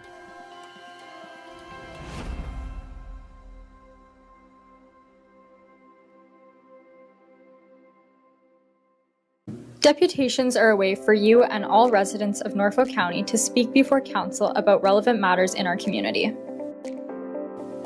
To begin, search www.norfolkcounty.ca. Then select the Government tab. Under the Government tab, select Provide Deputation / Speak at a Council or Committee Meeting. This page provides general information regarding deputations. Under the subheading Register to Speak, click the Public Hearing / Deputation Form link to pre-register your deputation. Notice of Collection. By checking the Notice of Collection box, you are agreeing to the above statement. Selecting the type of meeting you want. There are several types of meetings that allow deputations. Please listen closely as we explain each option. Council meeting. Council deputations must pertain to a matter listed on the upcoming meeting agenda. For the remaining meeting choices, you may present a deputation if the topic pertains to the committee you are presenting to. Once you select the type of meeting you want to deliver your deputation, you can complete the rest of the document. Now choose whether you will attend the meeting in person or virtually.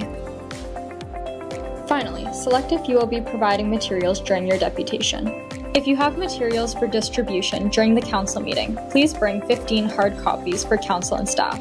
Now click Next to move to Step 2. In Step 2, please fill out your personal information. Once your personal information is completed, click Next. Lastly, review your information and select Next to submit your form. You have now completed the deputation request form. You will receive a confirmation email from the Clerk's Department that they've received your request. Next, we will talk about what to do on the day of your deputation. So, you've received your approval and the day of your deputation is upon you. For starters, council is located here, at 50 Colburn Street. Now there's two entrances you can use when you arrive. One is here, located off Colburn, and one located off Talbot Street. When you arrive, you'll have three main options to park. The first is to park at the Simcoe Town Center Mall, which is where Food Basics is located.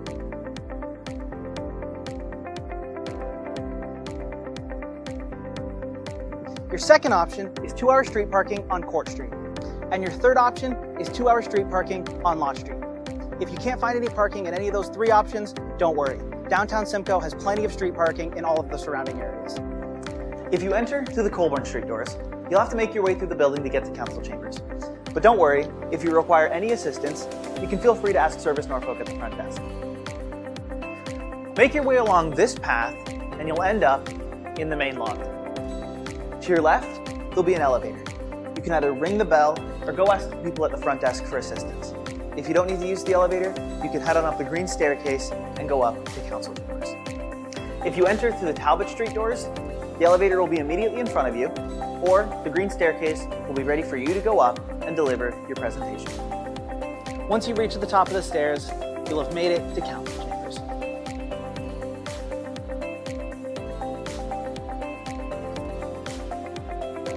Feel free to take a seat here or here and wait for council to call your name when it's time to present. When council calls your name, make your way to the podium and ensure that you don't walk between the railing and the chairs on your way there. When you arrive at the podium, adjust it to your desired height using the arrow buttons and turn the microphone on using the button on the right. If you're giving your deputation in front of council, begin by saying, "Through the mayor." If you're giving it in front of a committee, begin by saying, "Through the chair." Then, clearly state your name and address, and you'll have 5 minutes to give your presentation. Upon having 1 minute remaining, the chair will give you notice. When you're finished your presentation, council may have questions for you. Ensure that you always begin your answer by saying "through the mayor" or "through the chair" to councillor and their last name. If you can't answer the question, that's okay. Inform council that you'll gather more information and get back to them. After that, council will have heard out what you've had to say and they'll take appropriate action as they deem necessary. And now you've finished your deputation. You can either have a seat and watch the rest of the meeting, or you can leave through the door that you came in and ensure that you leave as quietly as possible.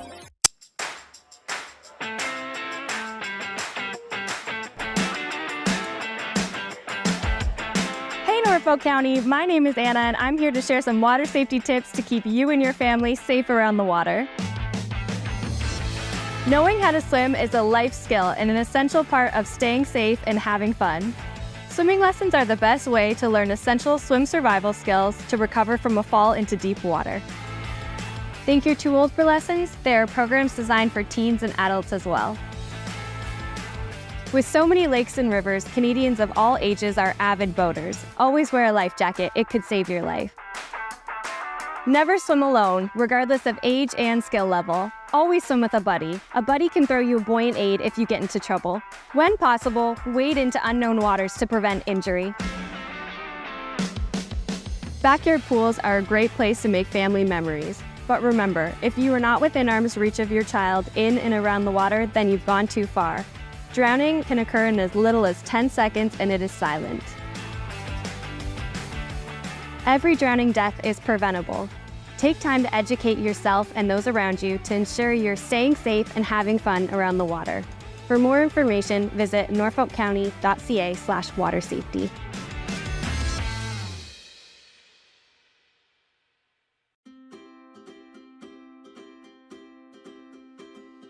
We all have the right to feel safe at work, when spending time with friends and family, when participating in activities or attending a public meeting or event.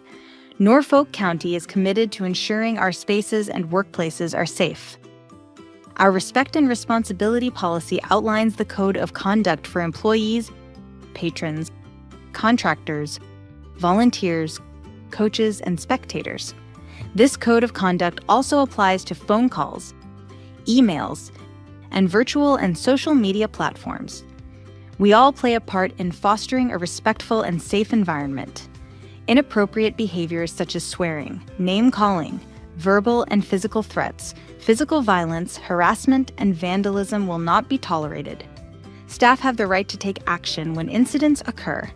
This may include denying service, asking individuals to leave, contacting the police, or, if necessary, suspending them from county programs and facilities. Those responsible for damaging county property will be required to cover the cost of repairs, fees, and lost revenues. We are committed to providing high-quality customer service and a safe and respectful environment for all. For more information about our Respect and Responsibility policy, visit norfolkcounty.ca/R&R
Okay, welcome back. Thanks for your patience, everyone.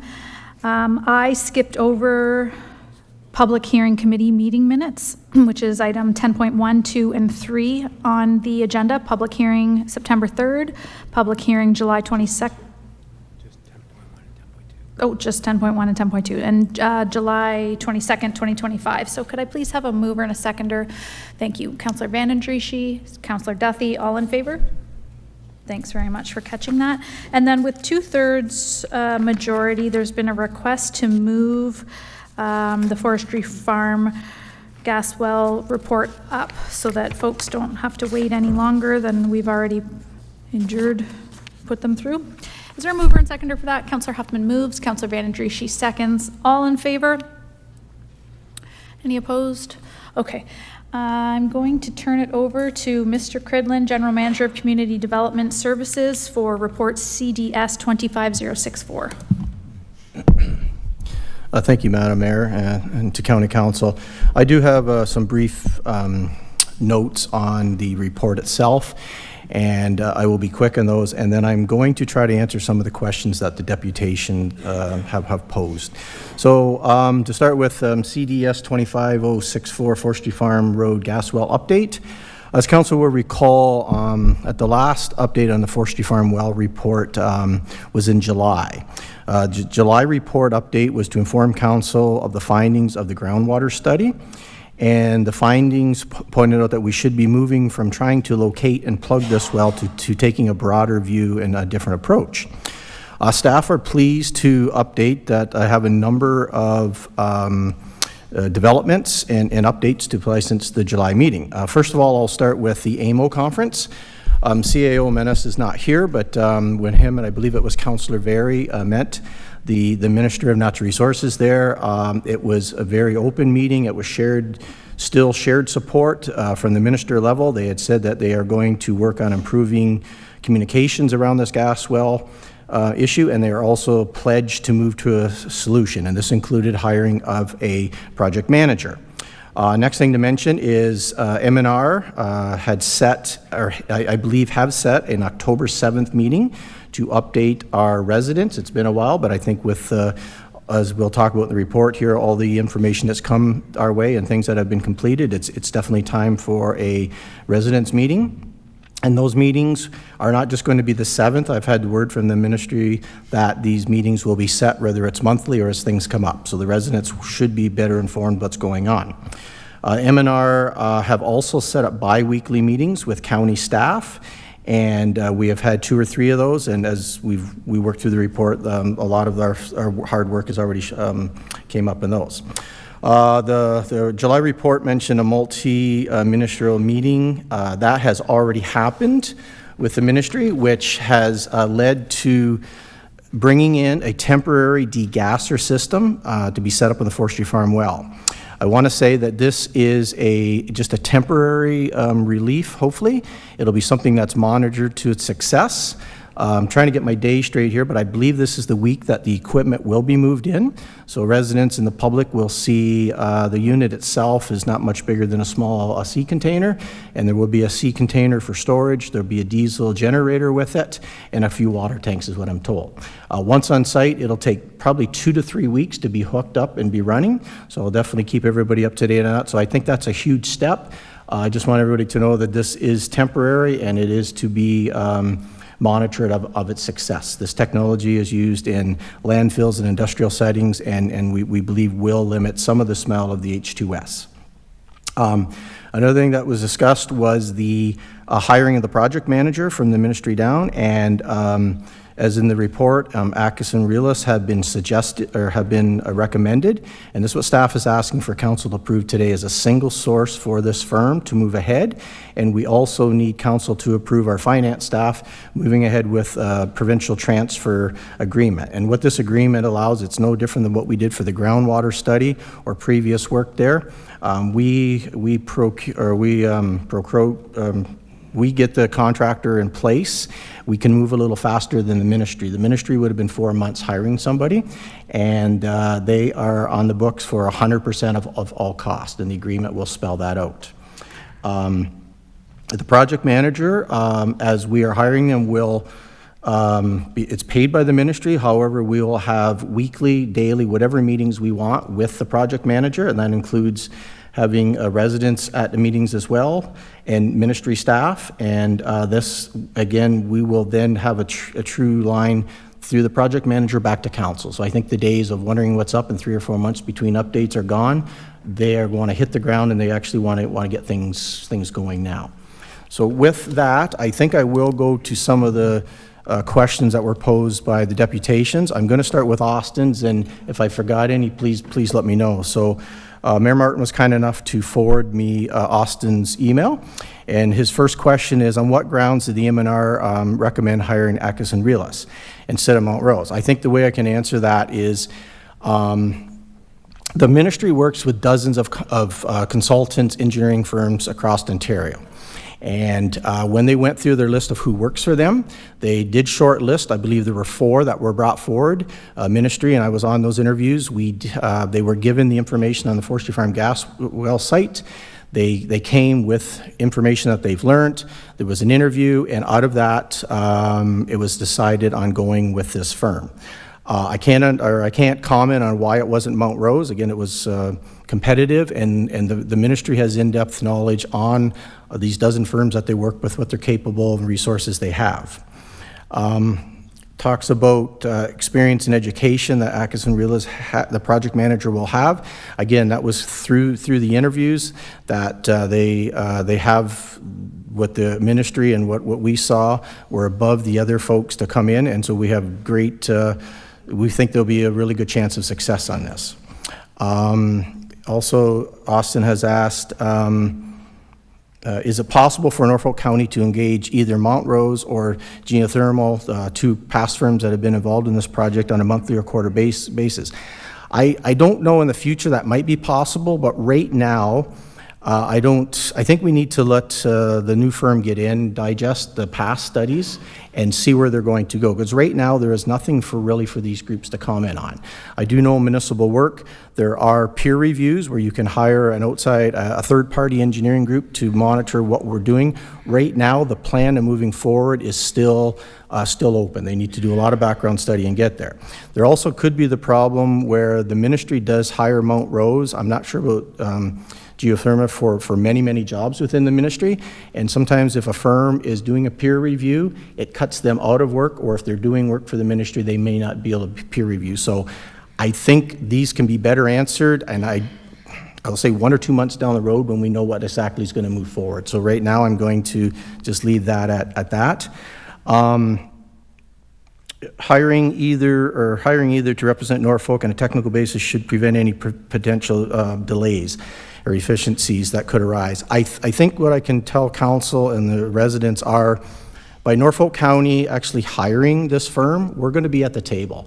And that doesn't just mean it's myself and Al, it could be another GM, it could be a finance folk, and we will have some say in how we move ahead. We're not the experts, the M&R are the experts technically on what they want to see, but if we don't like something, we have the ability to come back to council, and at that point, council could decide on, let's hire a peer review, let's do this, let's do that. But again, I think that's a few months out before we know what we're going to get into. And 2 final questions he had. Would Norfolk County be able to represent the new project manager attending the October meeting? Yes, I've talked to M&R, and as long as everything goes okay here today and we get them signed up, they will be at the meeting. And could Mount Rose be in attendance at this resident meeting as well? Again, that might be a question for Mount Rose, because at this point, how do I say it wouldn't be a paid appointment for them. For general interest, I think the ministry would attend that. I just don't know what they would have to say at the first initial meetings. The meeting on October 7th was set up mostly for residents to explain everything that's happened, to do a better job than probably I'm explaining today. The ministry is prepared to spend a few hours with you folks and get you comfortable and educated on what's going ahead. So with that, I think a few other notes I had written down here. I believe John had made the comment, it's time to move on. I agree with you, John, and my talks with the ministry have just been that. By hiring a project manager, we have a firm in charge of this project basically 24/7, whereas up to this point we haven't had that. So that firm will be working hard for us, so I think we will see some action being taken. Again, meeting, yeah, we talked about Atkinson's being at the residents' meeting. Also, the ability of the residents in the M&R to increase communication. We'll have the meeting on the 7th, and it'll be up to you folks in the M&R when you want to meet again. If you want weekly meetings, the M&R is prepared to do that. If you want bi-weekly meetings, the ministry is prepared to do that. I think we need to let the project get on the ground and move ahead, because I think some in the past, there's been so many gaps in between that sometimes meeting with the residents, there wasn't a lot to report, and I think that was frustrating for everybody, but the speed will pick up, and I think there will be a lot more to report. There was a comment made, we're almost 10 years, and I know these residents have suffered, living in these conditions. I've been involved with it, but I don't live there, so I do feel sorry for them. We have learned a lot. Although it's been 10 years, we've learned a lot. I do know we've made some mistakes. You remember at the one time we were going to put the West Bay monitoring well in. We drilled down, hit bedrock, hydrogen sulfide went up, the flow went up, we had to shut down. All of those points, all of those steps we take, and I think puts us in a much better position today to move forward, and that's based to a lot on Mount Rose's good work in their last report. And with the ministry, I truly believe that they are ready to solve this and move forward. And it's our job, I think, to hold them to task. And I'm getting a really good feeling that if we want a meeting with them, we'll get a meeting with them. I think with that, I hope I've answered most of your questions. If there's anything I haven't, the meeting on October 7th is fair game for any questions you have from this meeting going forward. You can ask there. So I guess with that, I will turn it over to Norfolk County Council for any questions they may have.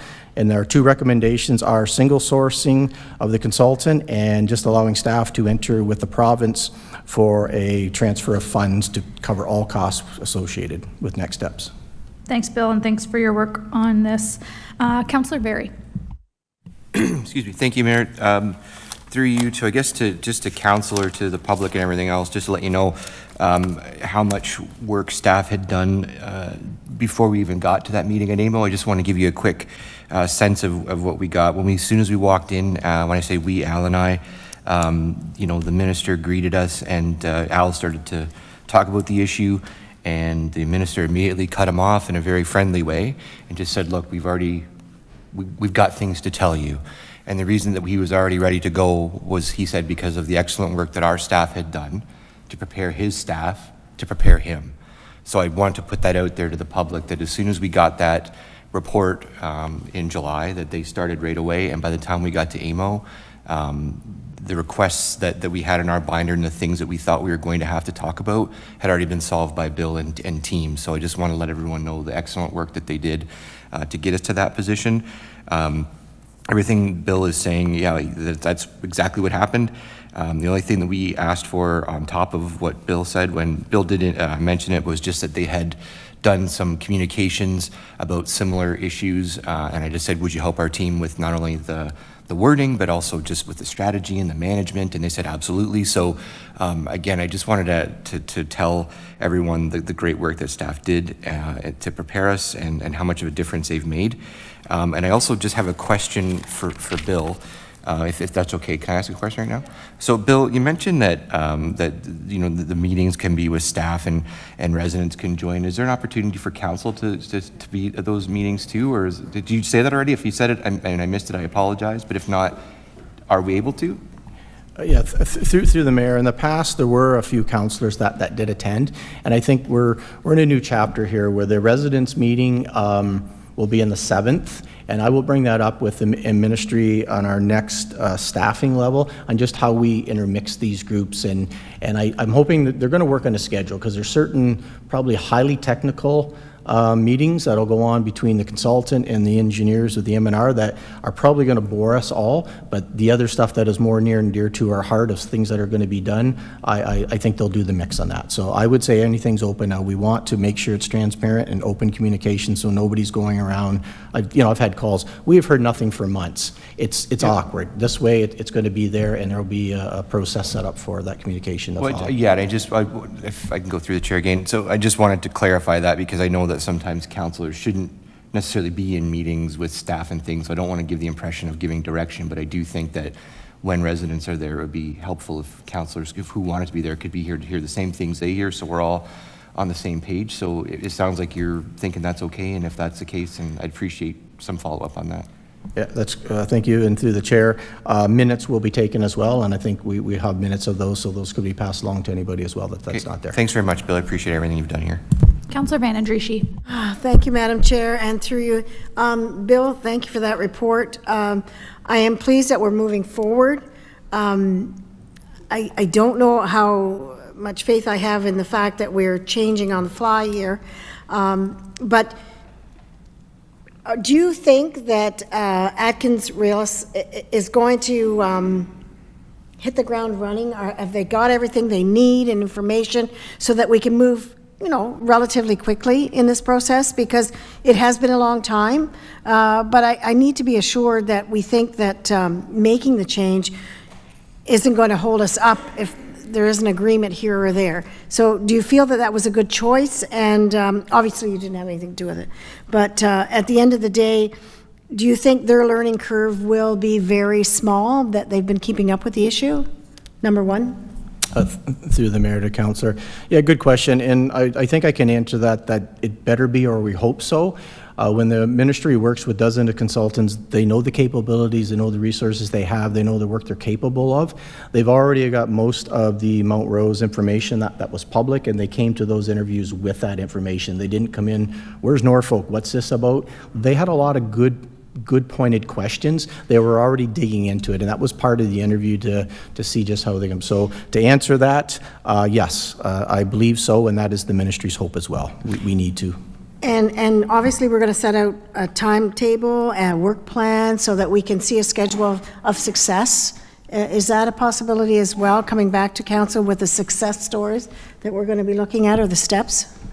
Yeah, through Madam Mayor, that will be. I think we won't have a work plan, I don't think, for a few months, because obviously they have to do their background study and see where they're going to go. But as soon as we're at a point, that's something that staff will stress. We would like to get in front of this council every couple of months, and we can make it a council agenda item, because I think that's the only way to make sure we're moving along and keep it fair and transparent to everybody out there that what's moving on. So that is in my plan.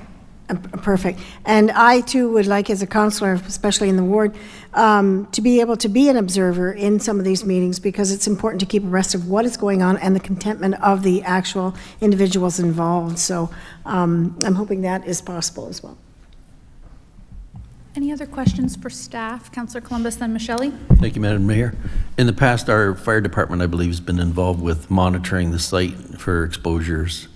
Will that continue, even though we have a firm hired to look into deeper? Through Madam Mayor to the councillor. Yeah, no, Norfolk Fire Department will still be in charge of gathering the monitors weekly, and they send out a monitoring report, I believe, to the health unit first, and the health unit sends it to the residents. So that will continue for in the future until it's not needed. Councillor Michelle. Thank you, Madam Mayor. Through you to staff, build this odor control system. And this may be a hard question to answer. Do you have any idea the length of time that we will have it out there?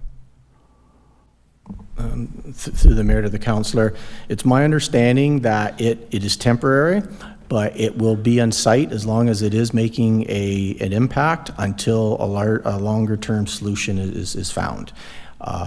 So they will work away, because I think part of Mount Rose's report was this has the ability to probably take care of 95% of the issue. However, this unit is smaller and portable, but it's one, like I said, will be on site this week. So we'll monitor it, but it will be there. We'll have some control over that. If it's lowering the odors and they want to take it out, I will have the ability to say it stays until we get further along. Okay, very good. Thank you. Any other questions? Councillor Brunton. Thank you, Madam Mayor. My question, I guess, two questions. Montrose, they recommended that monitoring equipment, if I remember right. So I guess Atkins are agreeing to that, to proceed with that equipment? Through the mayor, yes, that was in the Mount Rose report. However, that action was taken before Atkinson was hired. So that's being paid for. Not to confuse you, we are going to enter into a provincial payment program, but this is being paid by the Abandoned Works program, which the MNR is already functioning under there. So that decision was made, I believe, at the time of AMO or shortly after. I got the call. It's going to be there the 3rd, 4th week of September. Okay, that was my first question. My second question is, like, I know this has been ongoing for some time, and we've spent lots of money, I guess. I realize the fire department got a big grant some time ago for monitoring equipment and that, but are some of our past costs, are they being looked after by the province? I'm sure there's considerable costs that we've got into this. Through the mayor to the councillor, to my understanding, Norfolk does, besides some staff time, we don't have a lot of money in this. Back before I was involved in the project where they were going to put the West Bay monitor in, the ministry funded all of the work till that point. We do get, I think we're going into year 3, we get $280,000 a year from the ministry from what they call the Legacy Well Fund, and that is preparing our firefighters, our paramedics, staff, air monitoring, security, that sort of thing. We got some decon tanks if an emergency ever happened down there. So the 280 is paid by the Legacy Well Fund. The original work was paid by the Abandoned Works program, and then now moving forward, we have I guess it's just ministry funding. And I don't know the dollar value, but I've been told it will be for 2 years. And I don't know, once we find out what the dollar value is, maybe we can let know, but it's going to be a big number. They think it's going to take some money to solve this. But in your report, that goes to the province? To cover the cost, yes. Yeah. So right now, I'm not sure through finance if we have a calculated cost. It's minimal. And I believe up to date, we did some numbers including the Legacy Well Fund. I think Norfolk's received about $1.8 million in the last 5, 6, 7 years from the ministry to prepare us to, if there's an emergency there, and also to do the work we've did. Thank you. Only other thing I would add to Councillor Very's comments, just an update to Council. I did speak with the Minister of Natural Resources and Forestry on the phone after our initial Council meeting and direction. I also spoke to the Minister of Environment on the phone, and then there have been subsequent texts. In fact, right after Councillor Very's meeting, I heard from MNRF that staff had, Councillor Vary and Al did a great job, and that they had some good updates for us coming soon, which ended up being the project manager and subsequent funding. And then I also wanted to update Council that, and members of the public, that the Grand Erie Public Health has a new CEO and a new medical officer of health that are fully up to speed on the issue. The medical officer of health actually joined Councillor Berry at AMO for the meeting and met the minister, and he has already done, in the month that he's been hired, he's already been on site for a site visit with staff, learned about the monitoring and all of the testing equipment as well. So that is something that will continue in collaboration with Norfolk County staff, but the health unit is fully up to speed, as is the brand new medical officer of health. With that, we have a staff recommendation before you. Someone wish to put that forward or propose an alternative? Councillor Van Andrieschie, staff recommendation. Is there a seconder for that? Councillor Columbus. Any debate or discussion on that? Seeing none, I'm going to call the question. All in favor? That's carried unanimously. Thank you very much, Bill. Okay, thanks for joining us, and staff will be in touch, I suppose, with the October meeting for more information at that time. Okay, we'll get back in order here on the agenda, and we'll go to item 12.1.1, which is 2148 Highway 3 Zoning Bylaw Amendment Report CDS 25039. Ms. Call. Thank you, Mayor Martin. An application has been received to permit the construction of a greenhouse manufacturing facility on the subject lands. This application was presented at Public Hearings Committee on September 3rd, 2025. No public feedback has been received for this application, and no concerns were raised through the departmental agency circulation. Planning staff support this application and recommend that it be approved. Thanks very much. Are there any questions for staff?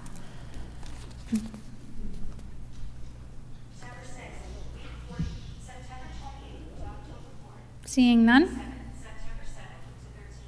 Just 1 minute.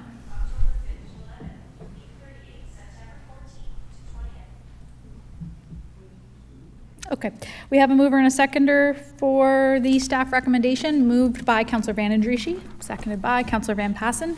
Any debate, discussion? All in favor? Carried. Item 12.1.2, 295 Queensway West, CDS 25038.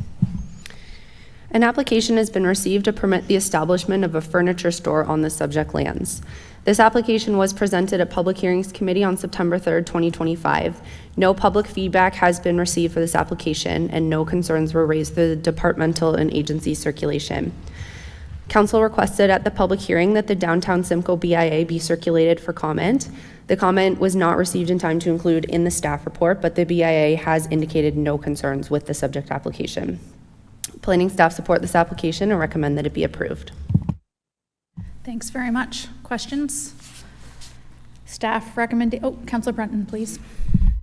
Thank you, Madam Mayor. I'm on the technical comments, and something that came to my attention is the Mississauga, the credit, their concerns, and I have never seen that in Simcoe before. And the one particular line there, I've highlighted it. It says, and I'll read it. It says, additional DOCA must be notified of, I'm sorry, I'm very small here, invited to participate in and provide the opportunity to review any environmental and or archaeological assessments at its discretion, and may request capacity funding from the proponent for its consultation and engagement activities related to the project. I find that a little bit concerning. I've never seen that before. It's in the...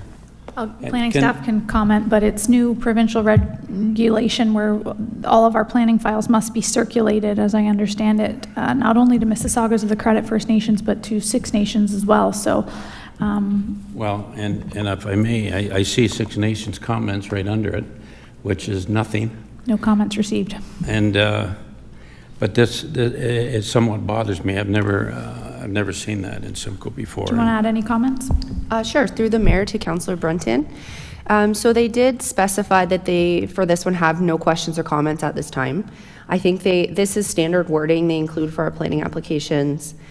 Basically, what they're saying is, for example, if when they go to do the addition, they found an archaeological resource, they would want to be engaged with at that time. But yes, this is standard. We typically do circulate Six Nations and Mississaugas of the Credit on all plating applications. And if it's, for example, a large vacant site, they will request a stage 1 archaeological assessment most of the time. If it's a site like this where it's already been paved and developed, then they won't. But they do have that standard wording that they do want to be consulted with. If, for example, for any other reason, an archaeological assessment or environmental assessment was triggered, they would like to be involved. Yeah, so this is the comment we receive for most applications. How long have we been circulating to them? Since I've been here in May, we've been doing it. I believe we've been doing it for, I don't know how long before that. I will say with my experience in Haldimand County, we always did for all applications, and I started there in 2021, and we follow the same regulations. So I think most of the time they just don't have requirements, or it's just a stage 1, which is typically a desktop exercise and doesn't really lead to anything else.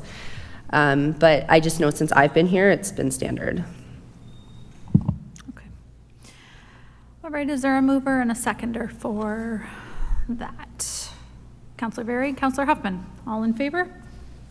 That's carried. Let Councillor Duthie join, thank you.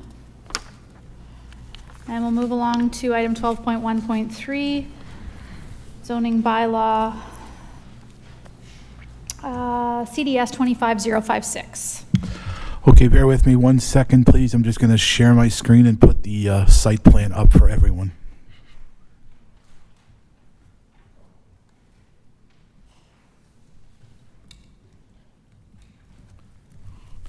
Okay, this is the site plan that was mentioned earlier by the deputation. And before I start, there's a couple of clerical errors that I need to address. The top of the report, it should say Ward 3, not Ward 2. So I would like to add that on to the record. And in the bylaw itself, under the special provisions V as in Victor, the word townhouse needs to be scratched. It should just simply say 1.8 meter between dwellings, not townhouse dwellings. Okay, that being said, we have an application to amend the official plan and the zoning bylaw. The property is located at 10 Highway 59 in Delhigh, roughly at the corner of Highways 3 and 59.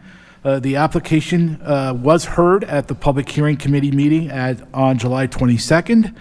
There was some public feedback, and public feedback has been taken into account on the report.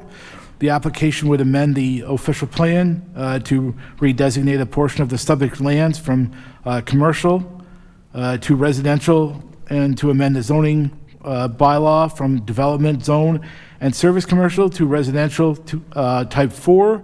The proposal would allow for 25 dwellings. Surrounding land uses are a mixture of residential and commercial. Site-specific provisions will address site conditions, and those can be addressed at the time of site plan and in the bylaw. The one comment that I'd like to stress here is that MTO will not grant an access to this off of Highway 3. Access will need to be from Highway 59 or Hawtrey Road. And planning staff is recommending the approval of both amendments to the official plan and the zoning bylaw. Thank you. Questions for staff?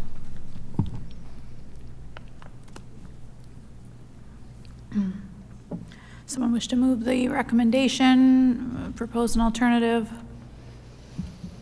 Councillor Van Passen. Question first, there already is an access off of Highway 3, so how can the MTO not allow you an access?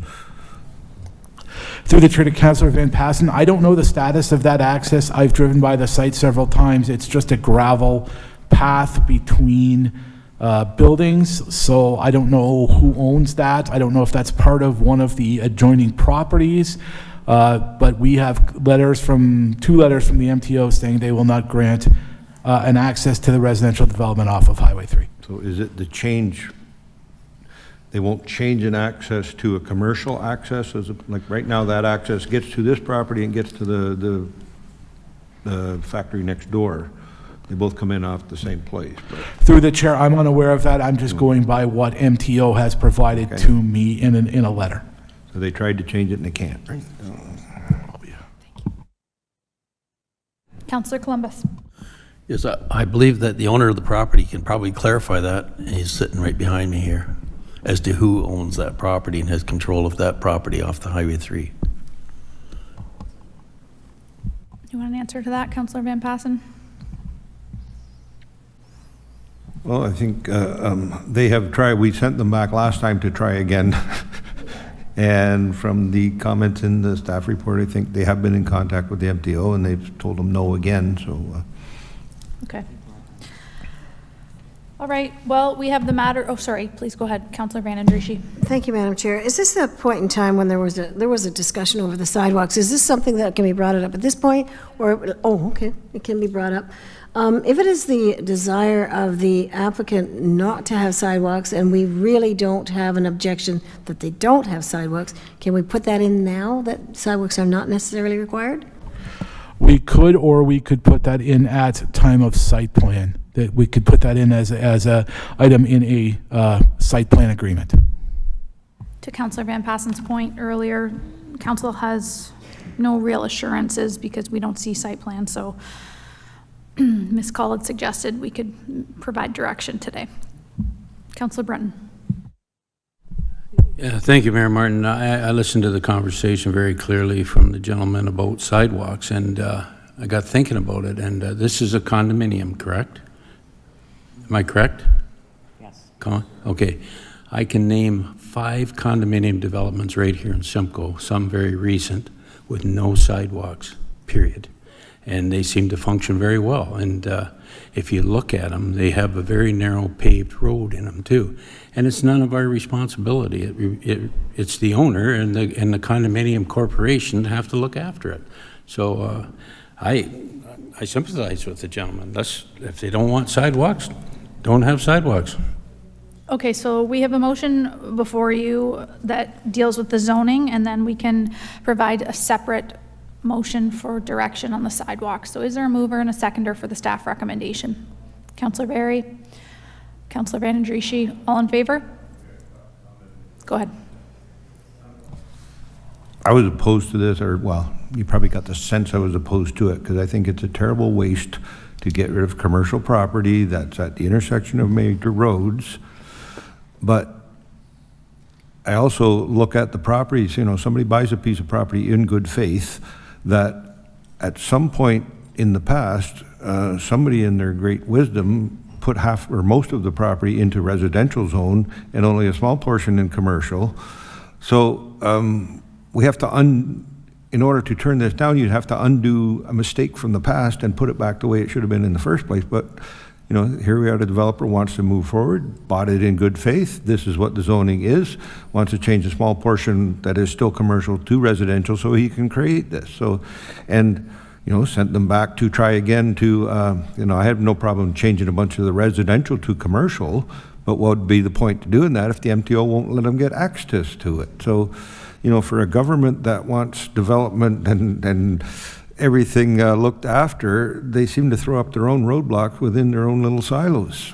So again, I'm still not really supportive of the concept here, but from the planner's report and developers and the consultants' recommendation, they found a way to get some housing into Norfolk County, even if it's not in the best spot. So really get your hands tied when try to think of the big picture, but no, you can't do that, right? So I will have to support the planner's and recommendation, even though I disagree with the concept in its entirety in the first place. Okay, noted. Go ahead. Thank you, Madam Chair. Point of clarification then, in the motion, are we going to include the portion that no sidewalks are required? Oh, that's Yes, going to be sorry, the second one? Okay, yeah. thank you. And I already forget, was there a mover and a seconder? Councillor Berry and Van Andrieschie, thank you. Okay, so the zoning recommendation is before you. All in favor? That's carried, and now Councillor Van Andrieschie, some separate direction on the sidewalk?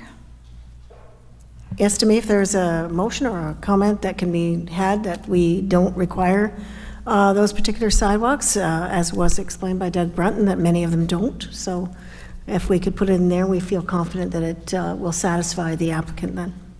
Ms. Call, do you want anything specific in that direction? Through to you, I think you could just say no sidewalks required in this development. You're fine I think with that. that's clear enough. Yeah. All right, is there a seconder for that? Okay, go ahead, Councillor Van Thank Passen. you. I'm assuming we're talking internal sidewalks, like there could be a need for a sidewalk on the outside on the either 59 or something, 3, so, but we're only talking about internal we won't require. Okay, thank you. Okay, internal only. Is there a seconder for that, Councillor Columbus? Darnell, do you want to provide some comments before I turn it over for debate? Thank you, Madam Mayor, and thank you, Councillor Van Passen, for picking up on that point. Certainly, the comment covered 2 points as it pertains to sidewalks internal to the site, and a sidewalk connection external to the site to connect down to Highway 59 and Talbot Road. So certainly, if council wishes to entertain the not a sidewalk internally, I would certainly advocate that a sidewalk connection, at least from the proposed driveway on Hawtrey Road down to Highway 59 and Talbot would be appropriate.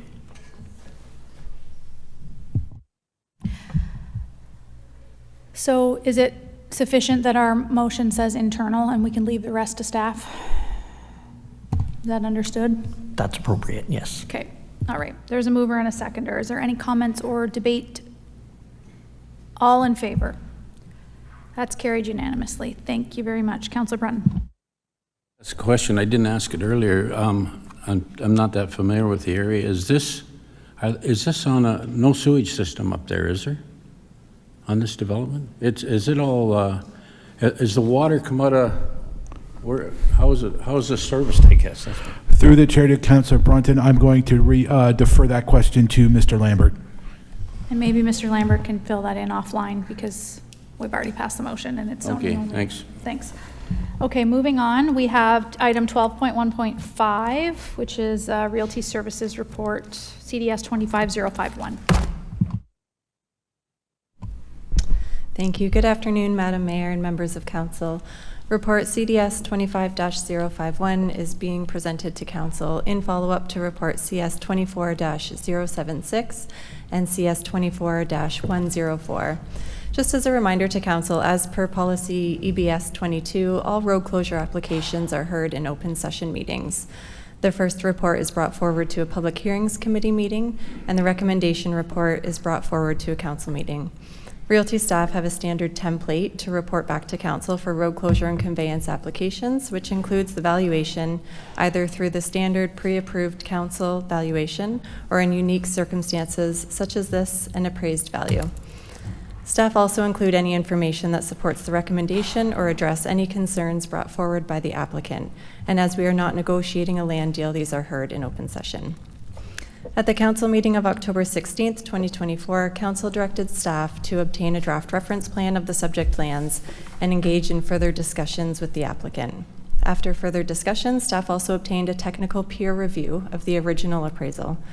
The report recaps the nature of the request by the applicants, along with the findings of the reference plan, peer review, and additional related details of the proposed conveyance. The purpose of this report is to declare the subject land surplus, authorize the conveyance, and set the valuation as a selling price. Staff is recommending the appraised valuation for this road allowance as per policy. In this specific circumstance, as the road allowance would directly benefit the adjacent commercial business, selling for less than fair market value would be considered bonusing under the Municipal Act. The applicant was notified of today's meeting and that this report would be on the agenda this afternoon. Thank you, and staff will take any questions that Council may have. Council questions of staff. Councillor Michelli. Thank you, Madam Mayor. Through you to Kelly. Kelly, can you just explain a bit further about how any kind of reduced valuation would be considered bonusing?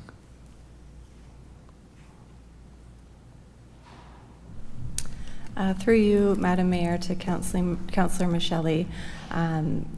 Yes, so under the Municipal Act, this would be considered bonusing. So leasing or selling any property, whether it's a road allowance or just vacant land of the municipality at below fair market value, that would provide assistance directly or indirectly to a commercial enterprise would be considered bonusing. So as this road allowance will be merging with the applicant's commercial business, this would be considered bonusing under that legislation. Thank you. Any further questions? How do we differentiate between bonusing on a commercial business versus the sale of a road for development? Couldn't a development be classified as a business? So, thank you, Mayor Martin. Through you to Council, I will start to answer and then look to Ms. Derbyshire to add in anything that I might omit. We have seen that type of circumstance previously with previous reports, and we have dealt with that in the same manner that we are dealing with this file. So we have considered it a unique circumstance under our policy. I believe there was a file in Ward 7 that was that case where a piece of county property would be merged in title with a development. We considered it a unique circumstance under our policy. We sought an appraisal. Staff recommended the appraised value to council, and that was the value that was used for the sale. I was considering our policy, not the appraisal. That's the difference. Got it. Thank you for that. Anything else? Councillor Van Passen. I look at the comments in the report from engineering about the objection. Should the following should be addressed in due course if this sale goes through, that we got to put up some signage, the end of the road, the hydro easement need to be looked after. But then the last line said, should the sale not proceed, an encroachment agreement with the private boat launch and parking operations is required. I don't think that, if the sale doesn't proceed, I think that we should get rid of all the stuff that's encroaching on our road allowance, put in a proper turning bubble. I have great concerns that somebody could drive right into the lake there, so we should put guardrails all the way across that end of the property. And we should probably fence off between our road allowance and the neighbors to make sure that strangers don't walk across their property. So either somebody should buy it or we're going to make it safe for everybody, not just for one individual. So. Any further comments? I guess I just wonder what value this provides to Norfolk County as well. Like I'm struggled back and forth a little bit with our surplus land strategy, and then there's an interested party to purchase land, waterfront albeit, but we've also sold waterfront in the surplus land strategy before. So why I guess what value does it provide, to Norfolk to retain it? So, Madam Mayor, through you to council, I think there's more than one way that council can view this situation, and certainly that is council's prerogative. From a staff perspective, the lens through which we view it is our policy, and so our policy outlines for us the process that we use to when members of the public request to purchase a piece of county property. And in this case, our policy defines value very specifically, and waterfront land is considered unique, and therefore the policy tells us the value is determined based on an appraisal. And so that's why staff recommend the valuation that we do. Councillor Michelli. Madam Mayor, I don't have anything for staff right now, but are we allowed to make commentary on the motion?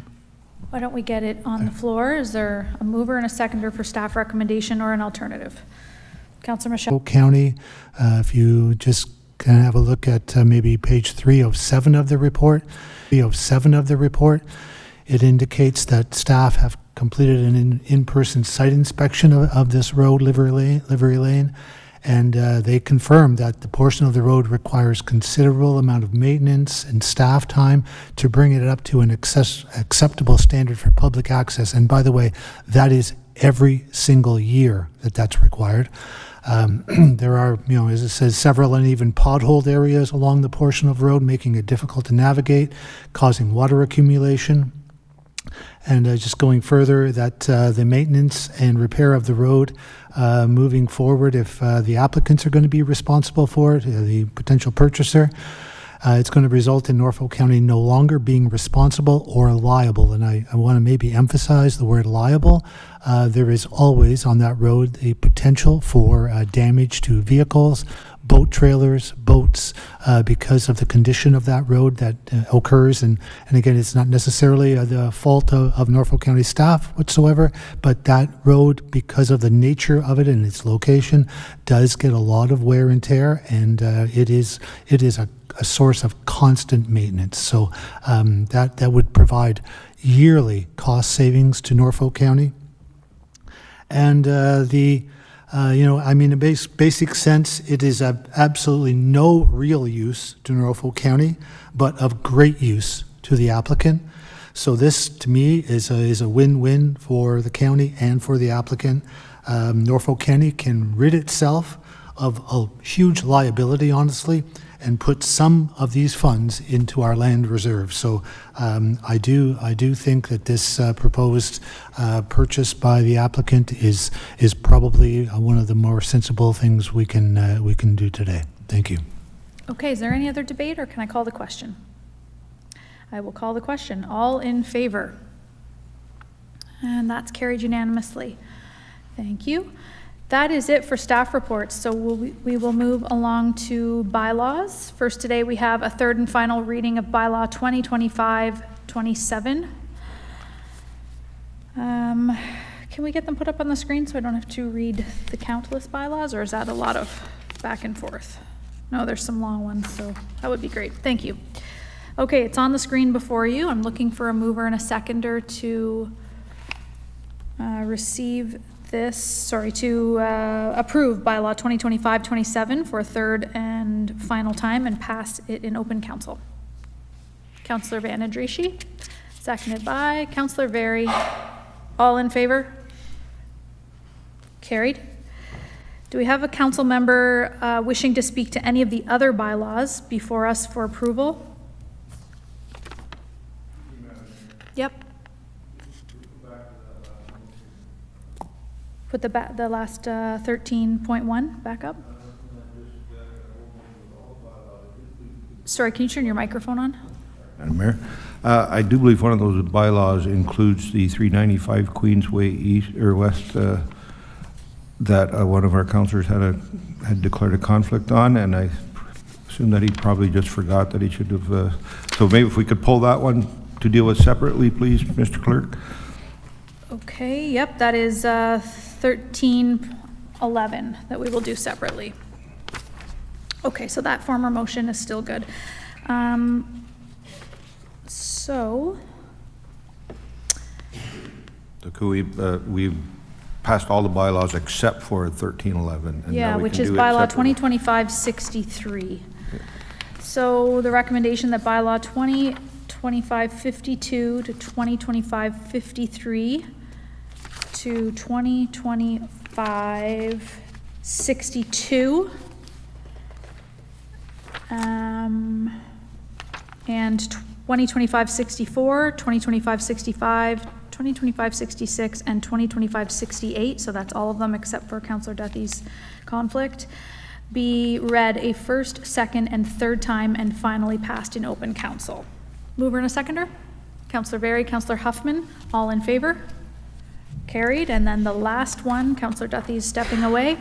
Bylaw 2025-63 being a bylaw to amend zoning bylaw 1Z 2014 as amended for the property described as PL 182 BLK 11 lot 24, BLK 12, lot 22, 23, BLK 22, lots 24, 45, BLK 23, lots 22 to 25, Pine Street, Point Sutton Street, NTE known as 295 Queensway West.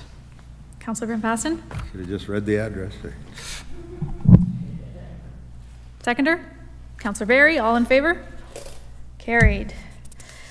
No motions, no notices of motions. Are there any other business? Is there any other business? Councillor Columbus. Thank you, Madam Mayor. And just wanted to bring up for discussion, well, not discussion, just notice that there's been a number of serious accidents at the corner of Fertilizer Road and Highway 3. And this morning I sent a memo, a email off to Mr. Lambert and to look in, also Ms. Huffman here from the Police Services Board, to look into having meetings with the MTO to try to resolve some of the sight lines there, or whatever has to happen to improve the safety of that intersection. There's no number of the neighbors are getting quite upset about the number of accidents that are occurring there, and there was a fatal there on the weekend. Okay, thank you. Anyone else for other business? General announcements. Councillor Michelli, then Huffman. Thank you very much, Madam Mayor. Just want to remind everybody that on Thursday is the annual 171st Houghton Fair in Fairground. It's a very well attended and important fair to the community, and they have very reasonably priced $6.50 cheeseburgers. Councillor Huffman. Thank you, Mayor Martin. Through you, I just wanted to let the community know that staff have been working very diligently in all aspects of the issue that we're dealing with in Waterford, with the Waterford ponds. I do want to let everybody know in the community that on September 30th at 8:30 a.m., we are doing, I didn't organize this, two amazing community members, Karen Daniel and Dave Douglas, did this. Karen Daniel is a geocacher, and she has connections to all over. And so as far as I know, there's going to be geocachers, some of them even coming from the States, to help with this cleanup. So we're going to try and make a little bit of lemonade out of the lemon that we have. The water levels are low, so we're going to do our best to clean up. I've spoken with Mr. Cridland. This could have been other business as well, I guess. There are some bicycles and things like that in the water, so we're going to do our best to get those out as well. But for anyone that's interested, on September 30th, 8:30 a.m., bags and work gloves will be provided, and we're going to do a cleanup of the ponds and lake in Waterford. So come on out, and the more the merrier. Thanks. Excellent. Anyone else? Anything from staff? Oh, sorry, please, Councillor Columbus. Madam Mayor, last Sunday morning I attended the official ribbon cutting of the Delhigh Dog Park. It was sponsored by the Delhigh Kin Club, who paid for half of it. It's great. So it turned out to be a doggone good day in Delhigh on Sunday. Well done. Councillor Duffy. Thank you, Madam Mayor. Just really briefly, I just want to say thank you. There was a group of volunteers on September the 30th that joined a group called Simcoe Strong in cleaning up the downtown in Simcoe. So we picked up all kinds of garbage, and they pulled weeds and lots of stuff that happened, which has made a big difference down there, which looks terrific. So thank you to those folks. And I understand there's another one coming up on the 4th of October, and they're looking for volunteers as well. Thank you. Awesome. Thank you. And then I would just like to remind everyone that our budget survey is still online and available for one more week. So I believe it's available on lots of different platforms and access. So if council members want to give a final push on that, that would be appreciated. And sorry, staff, there's nothing? I didn't miss anyone? Okay.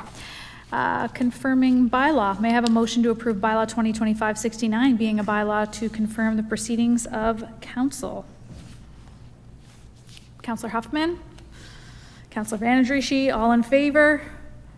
Carried. And a motion to adjourn, please, 3:42 p.m. Councillor Huffman, Councillor Michelli, all in favor?